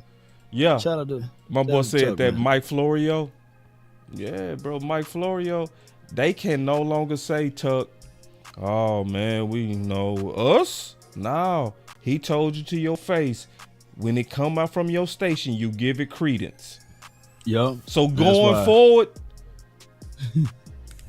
And like you said, boss, did you hear him call them a moron? A moron? Oh no! No, they said quiet as hell. Oh, he moved respectful. on. He moved right on. Move right on. Didn't say a damn thing. No, did he? That's why. Damn thing. That's why. That's why I said it, and I'm gonna say you won't it hear again. him call Mike Florio on no tweet tomorrow, moron, will you? Nah. Right. And he called them out to the face. He, matter of fact, said, "What do you mean?" Yeah. He got Macy, didn't he? Just let him know. Just let him know. We'd rather be a moron than a bitch. Like, you know what I'm saying? So I'm just saying. I'm just letting them know. You know what I'm saying? I'd rather be that. And whenever I see him, I say, hey, I say the same thing. Yeah. Hey, I'd rather be a moron than a bitch because that's just how it goes. So they folding up like wallets and lawn chairs over there for Mike Florio of all people. And hey, that's okay. We got freedom over here of speeches and everything. And they got to Tiny be Tim. on the keyboard. Yeah. Mike Florio, Tiny Tim over there. Hey, Tiny Tim over there. So come on with it. let me play that beginning one more time, man, because Mike came. Because we gonna go back to it loud, but I just like how Mike came out. He is a generational talent. You find a way to deal with it. One of the things you mentioned just now, and then you mentioned it in the article, and Sean and I didn't really understand what you were saying, because you mentioned the flagship, and you said that was interesting that this was coming from the flagship. Like, what are we missing? What does that have anything to do with? You guys have a contractual relationship with the. What do you mean? What you missing? Talking to him, basically in his little high pitched voice. He should. What do you mean? Like, how dare you try to act like you stupid? How you gonna act like you don't know what I'm talking about? What do you mean? You know what I'm talking about. You know what I'm talking Don't about. act like you don't know what I'm talking about. Oh, now you playing dumb? Oh, now you playing dumb on live air? Man, that would have been the perfect time to say moron. That would have been perfect. It just did not happen. He be like, it only happened to the YouTubers. He didn't have it in him. It only he didn't have it in him. Boss, he didn't have it in him. Boss, he ain't have it in him. He ain't have it in him. Wrong. So you gotta be free like us. I was thought he was gonna tell him shut the hell up. I thought he was gonna tell him shut the hell up. You know who you talking to? You talking to 105.3. Having an unnatural allegiance to losers is not like you. He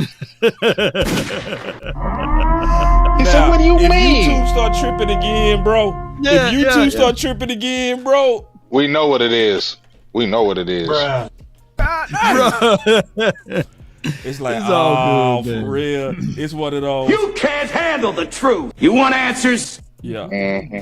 All right, you say go back to that Mazda. Let's go.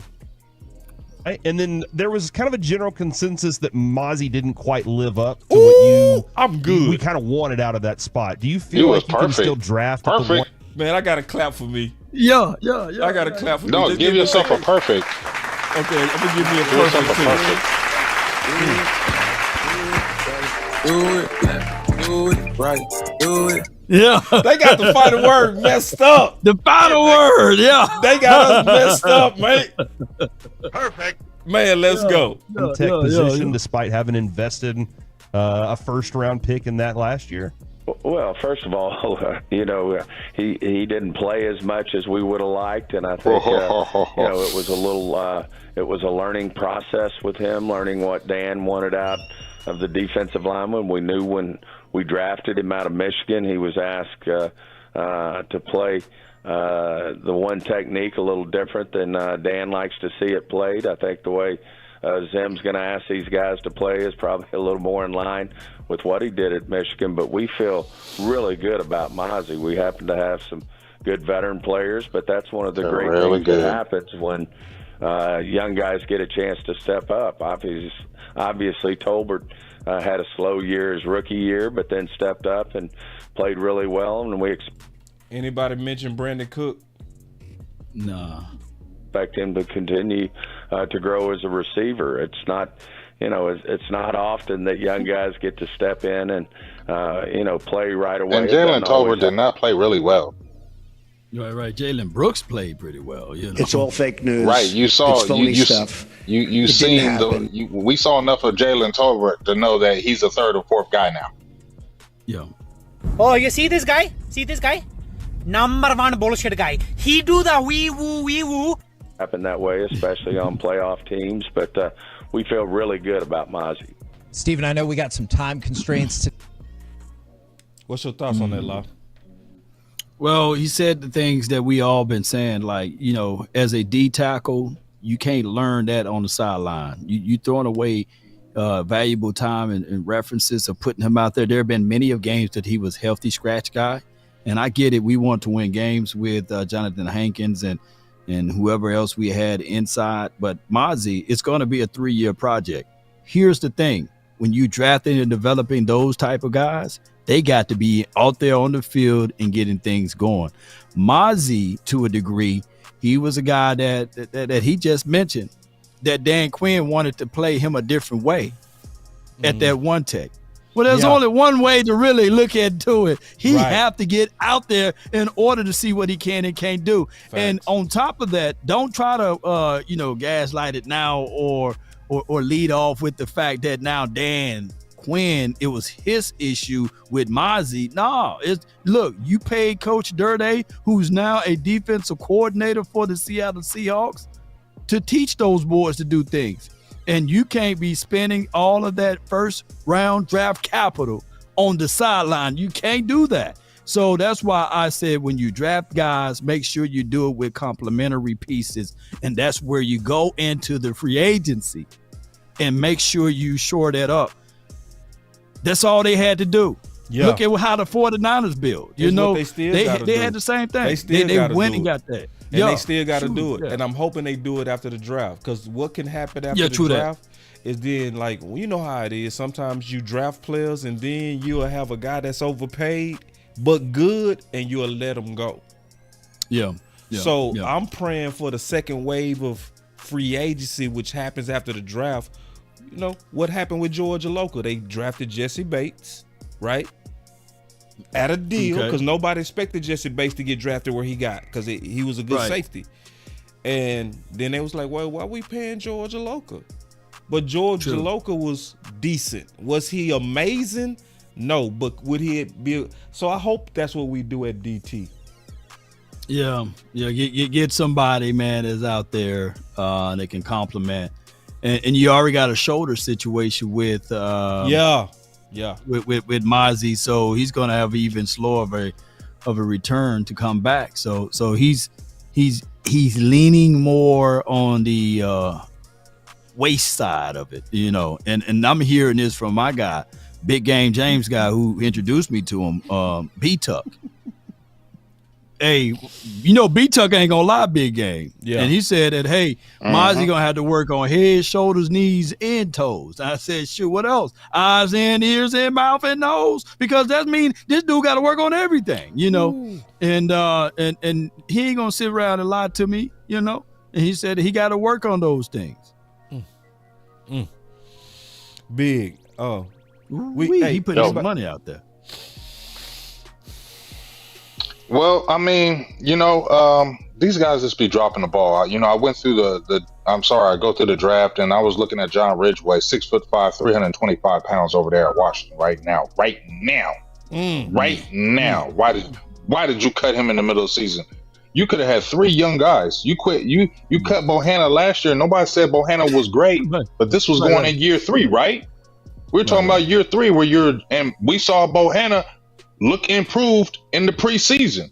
That's why I said, okay, well, hold on cutting him because he looks okay and you need big bodies. So if you have Mozzie, who was, y'all just put way too much stock in him. And he was a rookie and he's a big man. How do y'all not know this? We know we don't coach the game of NFL, right? We know big guys take longer to develop. How do these guys who are in the NFL not know this? That this guy was probably going to need more developing. So you cut a Bohanna, you kept a Jonathan Hankins, you cut down your roster. Now you're playing a dangerous game. I just heard you say, boss, well, we're going to wait to that wave of cuts. That's a dangerous game to play. It is. What if there ain't nobody out there? Then what you gonna do? If there ain't nobody out there, then what you gonna do is you gonna just grab somebody and then sell it to us. You just gonna grab somebody and then try to sell it. And we know damn well it's not gonna do anything to help this run defense that y'all keep crying about, the saying that y'all want to improve. We want to improve our run defense, but you only got Mozzie and Carl Davis or Carl, whatever the hell his name is, on the roster. But you want to improve this defense and you're playing a dangerous game of hoping somebody gets cut, and then you have to nail it in the draft. You don't have that 4th round pick. I don't know if you trade. So if you stay where you're at in those first 3 picks, you must nail those first 3 picks. And if you're not getting a defensive lineman, and if it don't work in the free agency of these cuts, where are you going? Who are you selling it to? You're going to get gashed. And it don't matter if you got Hendricks or Kendricks or whatever his name is. It don't matter if you got him if you can't protect him by keeping guys off of him. Big. You said, go ahead. What if we don't get a defense, or if it's one a defensive tackle available after the draft? Swallowed up. Have you ever been swallowed up? Shit. Oh my gosh, man. Yeah. Hey, swallowed. That's what that defense getting swallowed. Swallowed. Here's how it goes, man. We are day one ready. I got only Jerry Newton and Byron Murphy. Yeah. And both of those boys are under 300 pounds, right? And they're not big burly guys. So they're not one tech guy. Murphy's only 6 foot. Yeah, he like the new version of Antoine Woods. Hey, I got a theory, y'all. Exactly. I got a theory. Yeah. I really want y'all to hear me out on this theory, man. Talk to me, man. Okay, I think there's a major divide between the philosophy of front office and defensive tackles and us, right? Because when you talk to us, we all say and know and can give you proof that it takes 3 years for defensive tackles. Okay. I don't think they see it like that, because when you listen to Will McClay, Jay Tug just said, and he right, that Mozzie was a Will McClay pick. But the key thing is what he said. He said he feel that Mozzie helps us now and into the future. But if you asked us, we was like, we don't see him playing that much right now. We seeing him being good by year 3, right? Look at what they said about Tristan Hill. They said we passed on Thornhill because we needed somebody to help stop the run right now. It's like they don't see it like we see it, right? So they get impatient when you not instant impact, or they get rid of you too fast, like what you're talking about with Ridgeway. Ridgeway is just now starting to get his full perfect legs. Quentin Bohanna was just now perfectly going into year 3, ready to cook, and they moved on. So it's like, no, let me ask you two a question though. With all bullshit aside, yeah, Jerry and Stephen Jones out of the picture. This is gonna be a tough one. What are Will McClay cons on his draft picks?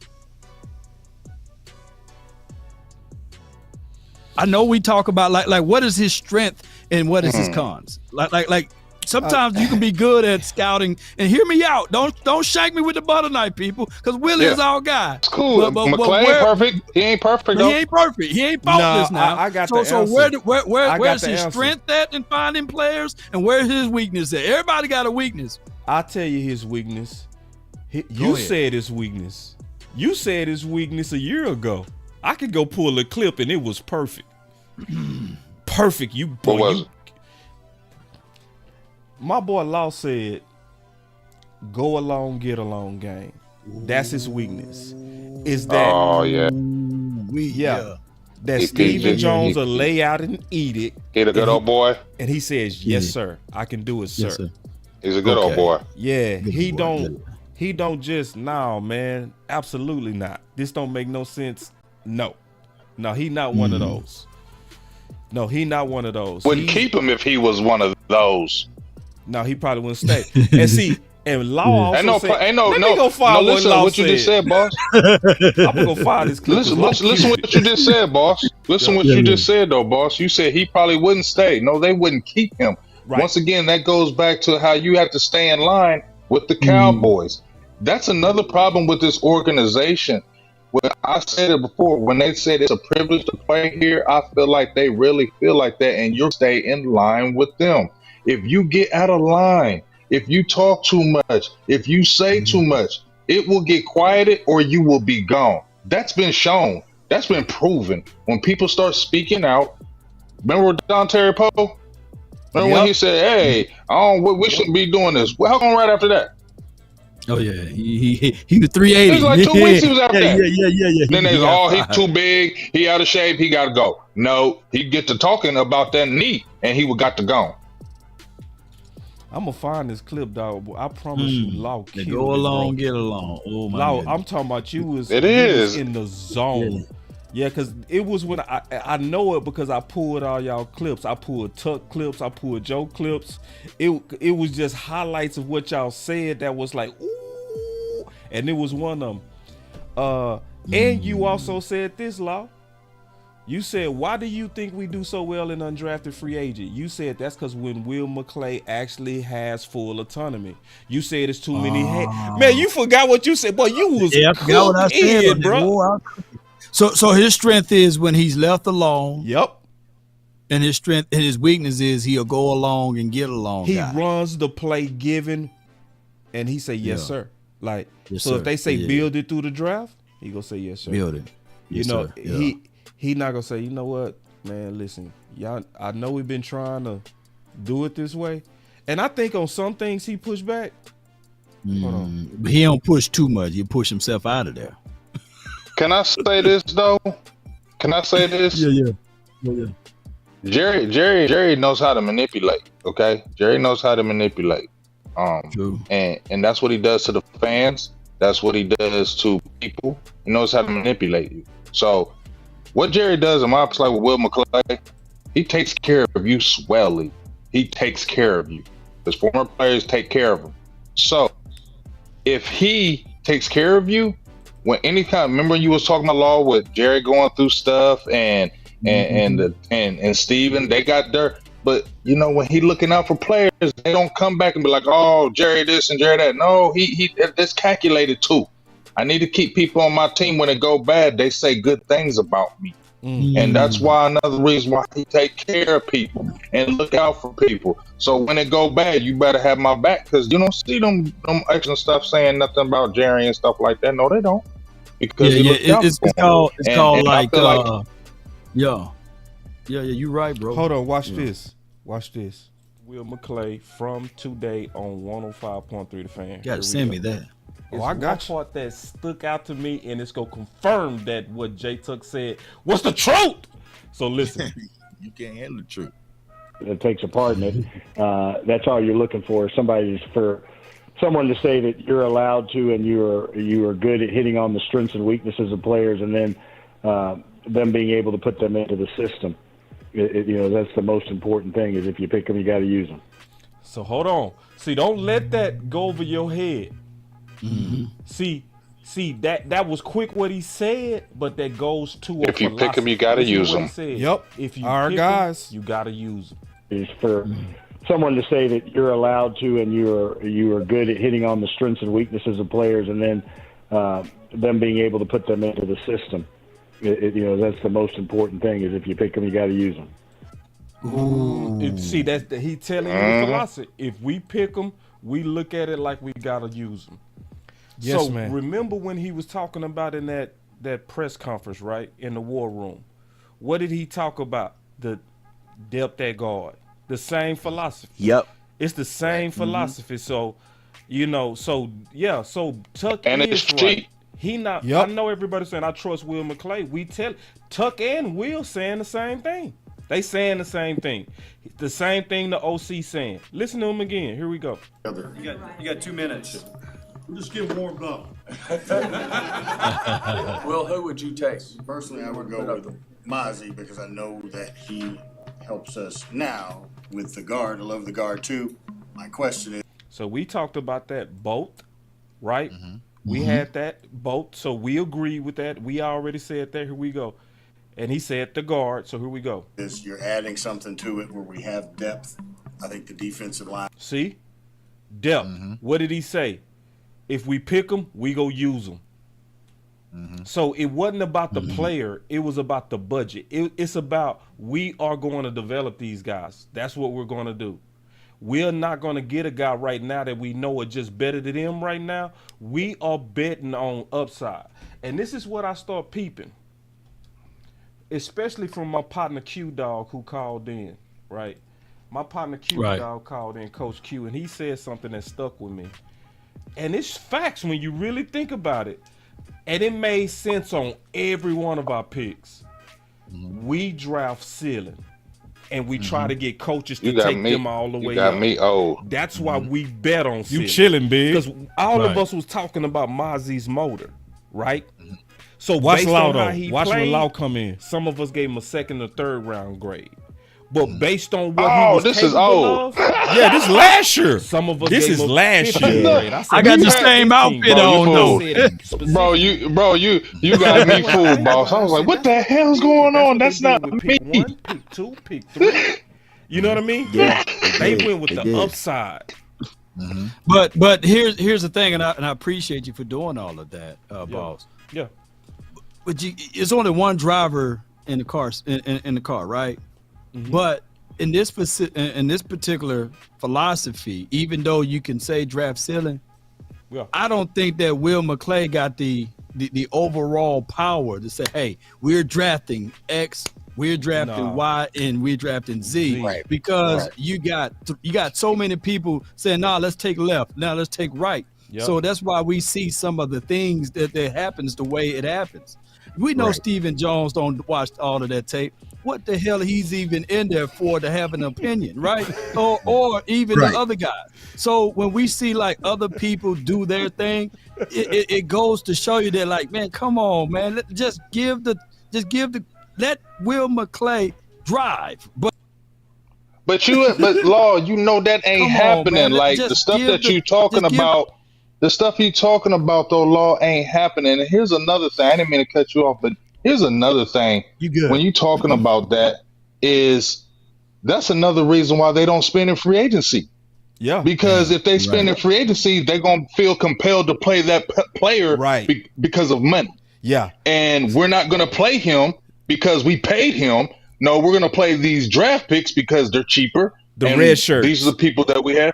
Right. And we're not gonna go out there and pay a guy $8 million because then we're gonna have to be forced to play him.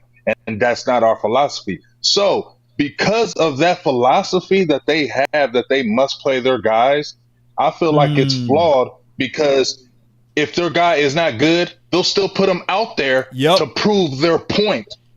And it hurts the team. Hold on, but watch Law, man. You gotta let you finish, Law. You gotta let yourself finish this. This is like Back to the Future. But I win the same thing. McClay drive. But this is how we do these type of philosophies, and it may work for us on certain things, and it may hurt us on other things. But I truly believe when the front office have no input on in it, you see the work that Will McClay does, and that is when the latter parts of the rounds and the undrafted rookie free agent class go. I believe that's when you see most of Will McClay power is on the back end of the draft, not necessarily on the front end, because they got their hands too much in it. I agree. And I'm with you, Law. I have a hard time seeing that second round pick was a Will McClay pick. I feel like that was a Mike McCarthy compromise. Man, I gotta Boy, some give gems yourself right a there, hand. man. Give Man, yourself come a on, hand. man. Give. Who make the rules? Right. That boy good. Days of future past, man. Shoot. Say, I had Law the answered same his own outfit on, question. Law asked the question and answered it himself. Only on the Fighter Word, bro. Only on the Fighter Word, bro. Let's get to these. But you know what? But you know what? Yeah. I do that as a parent. Yeah. I'm the person with the purchasing power, right? Yeah. And my daughter would pick up something and I say, hey, you better eat it. You want it, you better eat it all, you know? And then it's kind of like, and I hate to say this, but it's kind of like bullying in her into like, you know what, I ain't gonna eat all this, so I'm gonna go get something else, right? And we do that, and I think that the Jones family do the exact same thing. And don't y'all shank me with the butter knife, because I know y'all do the same thing with y'all kids. You know, you better wear this. If you want this so bad, remember, all of those other toys, we can get a whole gang of toys, but since you want that one toy, it's gonna cost a lot. You better play with that. Don't say you want something else. Now my other little one, she gets all of the toys because she don't really care like that.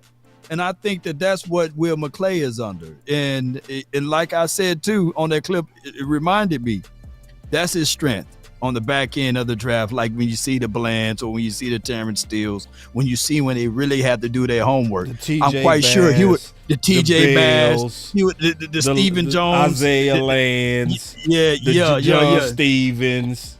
watch Tyron Wheat, however you say that man's name. Watch, he's going to be one of the guys that everybody like, where they found him at? Damn, Willie McClay was cooking. Yeah. yeah, long for the multiverse, baby. I got one super chat. My super chat it says, our fans need to stop acting like Cowboys have all the leverage and contracts like other teams won't easily drop the bag for them. 100. Big, you got some super chats over there, Big Dog? No, I was on my phone, so I couldn't really see too much on mine. I had one. I think Chris gave me one. I think he asked me about a draft pick. What should we do? Should we BPA it, something like that? Yeah. I would say BPA. And then Tuck came out there. He said Kingsley at 24. I think it's gonna be Barton. If he's there, Barton is. I think it's going to be Barton. Yeah. I got Brandy with a super chat for the $4.99 for your mind. She says the 105.3 host looked like a serial killer from the criminal. Hey, Brandy's funny as shit. That's my Brandy girl, be having Brandy. some funny stuff. She be having. You need to be a comedian because your jokes are good. Hell yeah. Shout out to her Instagram too. She be on Instagram going hard. Jessica says, member for 39 months. Appreciate you. Silver level 1. Appreciate you, Jessica. Lady Jessica. Appreciate you. And Chris 214 says, thank y'all for everything y'all do for the nation. 214, Chris. Appreciate you, man. And Dirty Sanchez. Hey, he been funding the channel all week, man. He even gave me some stripper money, man. He said, hey, Law, when you're out there at Oxnard, if you have a tough night, man, just go to the strip club with these ones. Appreciate you, man. But shout out to you for the Oxnard fund, man. Appreciate you, man. Thank y'all, man, so much for y'all support and everything that y'all do for the nation, man. I'm just going to say this once again. I truly believe Will McClay is doing all of the wrong things for the right reasons, though. Yep. And that's one of his biggest impediment. Hey, and he's keeping some of this stuff afloat because we know for sure Stephen Jones and Jerry, they're not looking at anything. He's keeping all of this afloat. What you talking about? If you didn't have Will McClay, they'd be a perennial 5-win team. Yep. That's the truth. They'd be a perennial 5-win team. They wouldn't know what to do. It's just like you said, Will McClay, he just it's a gift and a curse. It feels like it's kind of like if you had a job and you getting paid really good money and these motherfuckers is really taking care of your ass. It'd be hard to just say I'm walking away from that. So I can't hate on that man for that because they probably looking out for him swellly. But I'm sure he's got to go. But like you said, Law, like what you said perfectly is when Boss started naming out those players is when it's the back end when they don't feel like, okay, that ain't really important right now. Right. These 5th and 6th and 7th rounders, just go ahead and do your thing, McClay. And that's when him and his scouts can really get loose. You feel me? And really go after her. And that's where you find these guys like the Brock Hoffmans and the TJ Bass and things like that. But to me, it's still a dangerous. It's still a dangerous game because there's a reason why they still went undrafted. And to me, that's a dangerous game to field a lot of those players because once again, when we go against those elite teams that are getting those type of players and not having to do what McClay has to do, he has to go to the bottom of the barrel to make it pop, right? These other guys don't have to do what he does. So I feel like they're at the advantage, right? Because they're not handcuffed like he is. Right. You get what I'm saying? Like these other GMs can make the call and say, hey, I want this guy. He got to call Stephen Jones and them and say, hey, I like this guy. What's up? Nah, let's wait. All right. What's he going to say? No, we need this guy. No, he's not. He's Bobby Taylor. I want Bobby Taylor. Stay in your lane. No, we got LVE, our guy. Hey, I love being a Cowboy. Yeah. Big game changer. Game changer. Let's have some fun. Let's have a good time, man. Let's kick it. I had to hit your button on that, dog. But You were man, thinking about Bobby Wagner. You said Bobby Taylor. That used to be old boy back in the day. The cornerback for the Eagles.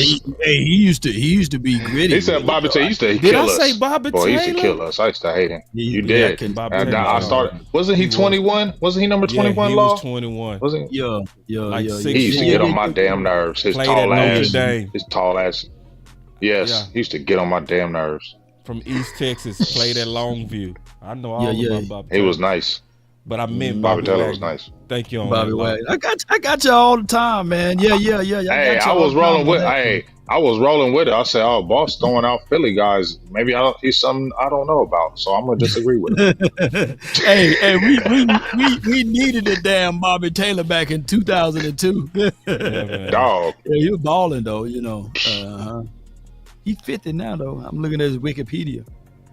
That boy's a dog. Yeah. But I but didn't know he was a I long said view. Bobby Wagner because that's one of those that got away because of our guys. Because But guess what? Dan Quinn got Bobby now. No, that's crazy. Ain't that funny? Oh, ain't that funny? And he got John Ridgeway. He was smart. He knew what he was doing. He was So smart. that's Like, why I don't buy into the Dan Quinn didn't like linebackers. No, you gotta sometimes be able to recognize when front office was meddling. Because if he didn't like linebackers, why was that the first thing he got when he went over to Washington? He had a ton of them. First thing, and he got dogs. Dogs. Yeah.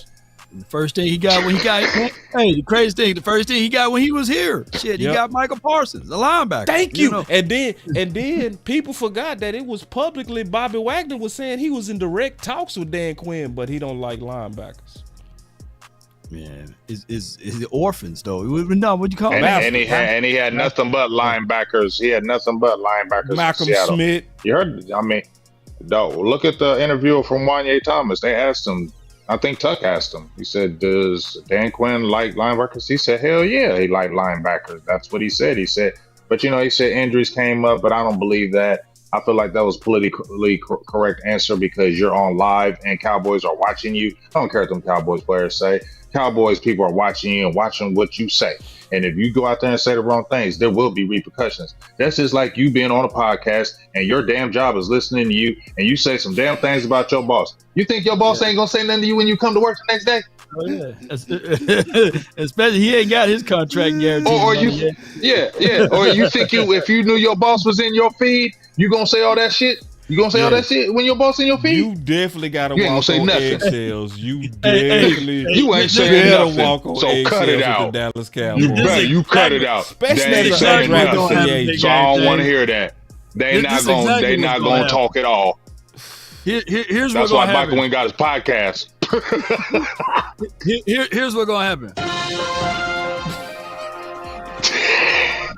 You feel Breaking me? news: the Cowboys You are feel now me? cutting Wanye Thomas for. You feel me? Law Thomas Watch is what now you signed say. with the Cowboys. Watch what you say. Watch what you say. Watch what you say. They watching. Remember, we got the ghost watchers in here. James Yates is now signed with the Cowboys. Safety. Took over at safety at 51. 51. Let me see if my butt work. Let me see. It don't work. I hit the wrong button. Damn. Hey, boy, you took me to some good. I'm finna paint my face black now, dog. Put some Yeah, white man. sprinkles over it. Yeah. All right, so Rock y'all and know roll what it is. time. Yeah. Final words. Where my music at, man? I swear I be pushing, but I be messing up stuff. I done broke some. It's all good, bro. Man, I got some more. Here we go. Hey, if you'd have did that while this dude was out there. Get your up there, contain the damn ball. This is why we do it. Yeah, What's that? What's that? I just changed the music. You know how I go, man. You know how I go. I got something. I always got me an answer. You feel me? I know how to fly these planes. You hear me?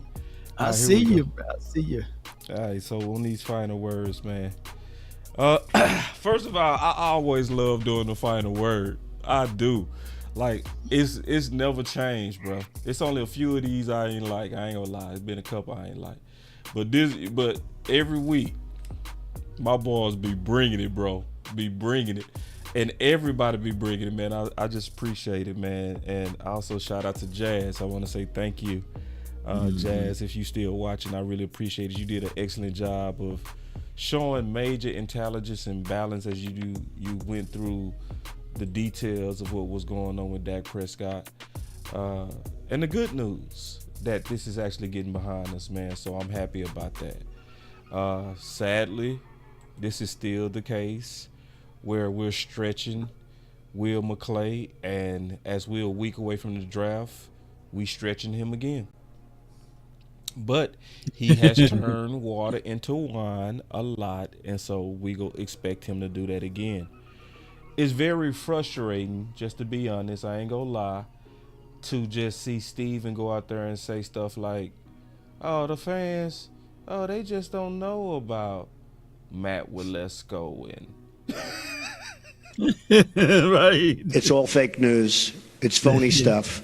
It didn't happen. And it's like, learn your fans.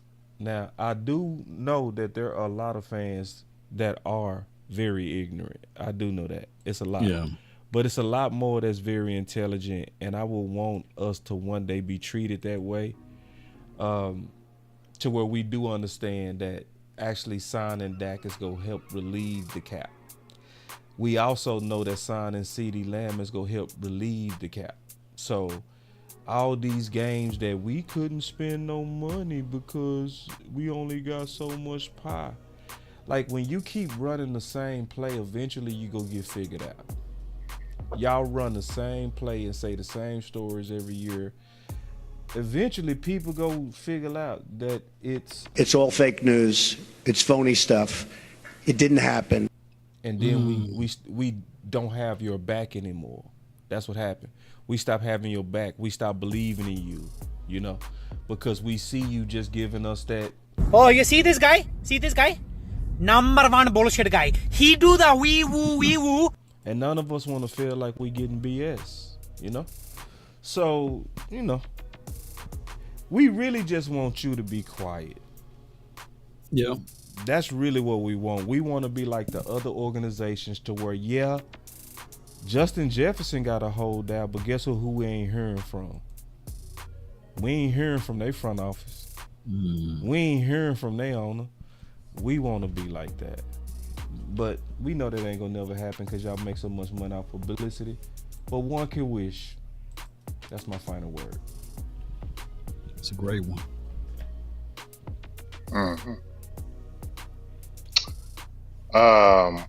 My final word is,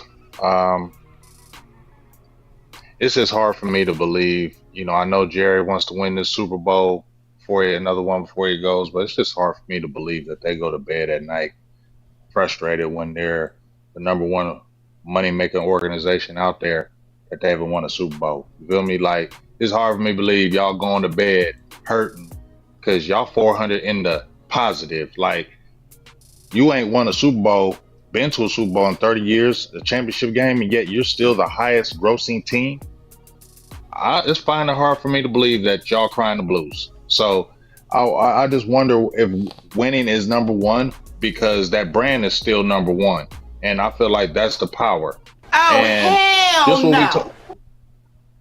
And I just feel like what we talked about toward the end is why they go into a circle. They expect Will McClay to make miracles every single year through this draft because they told him we're not getting free agents. And when we do get free agents, it's going to be on the low. They're going to be older. They're going to be cheaper, and we're not going to spend no money on them. Yep. And those draft picks have to play.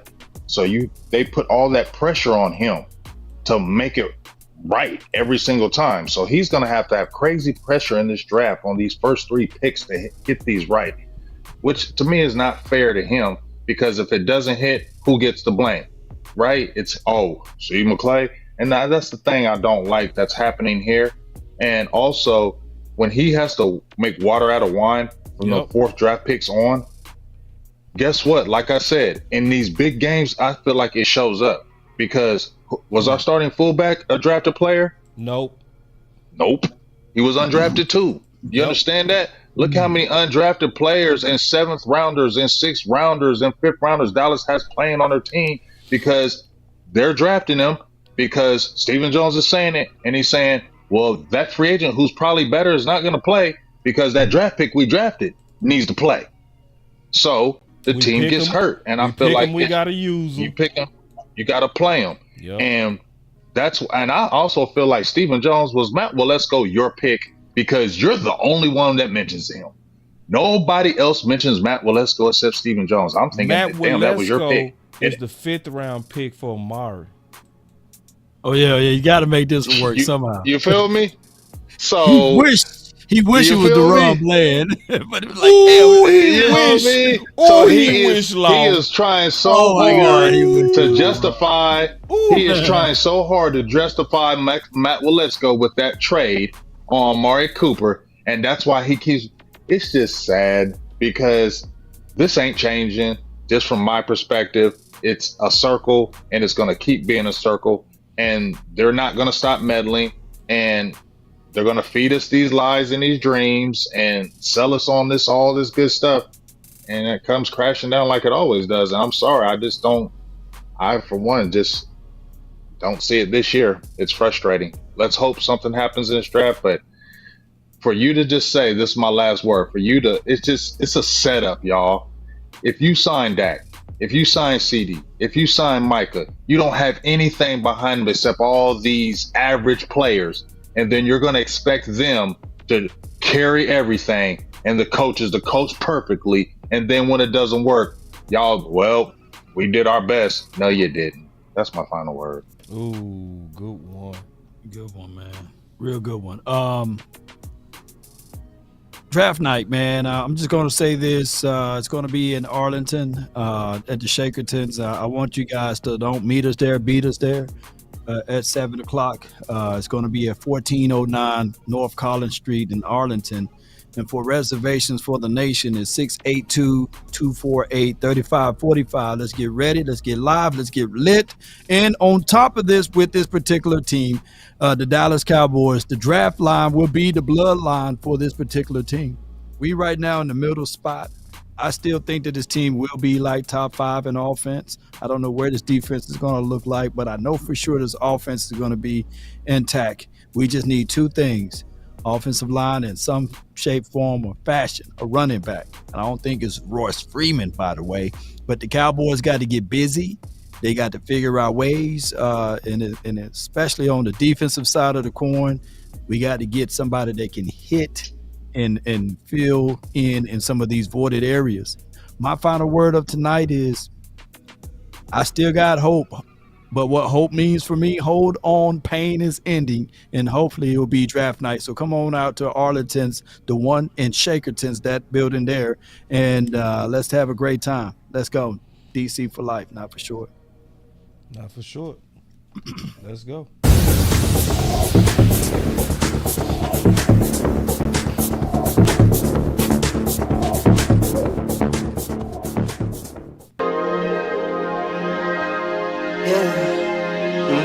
I just wanna run it up. Count a check or something. I've been really in the field, let up, I've been really in the field, let her rush, I let her feel. Lately, I just wanna run it up. Don't need no deals, I make the deal. Half a ticket to a meal. Lately, I just wanna run it up. Count a check or something. Lately, I just wanna run it up. Count that too, count it up, count it up. Lately, I just wanna run it up. Need them ones, I need them fives, need them tens, I need that change. To the safe, got blues inside. Greens and pinks, it's all the same. I still save and roll my change. Take some losses when I play, charge it to the game. I'm with L, yeah, I'm with T Black, I'm with Revan now. I'm with Bay, yeah, I'm with J, yeah, I'm with Chuck and now. Still the same, not switching sides, now it's about loyalty. You switch sides off for the bag, and that's worth more to me. I mix Nike with designer, I experiment. You just rock what's on the shelf, and I'm not feeling it. Search for the one, but baby girl, it's nothing real as this. Can't trust a soul, I keep a hammer, call it too legit. I've been really in the field, let her rush, I let her feel. Lately, I just wanna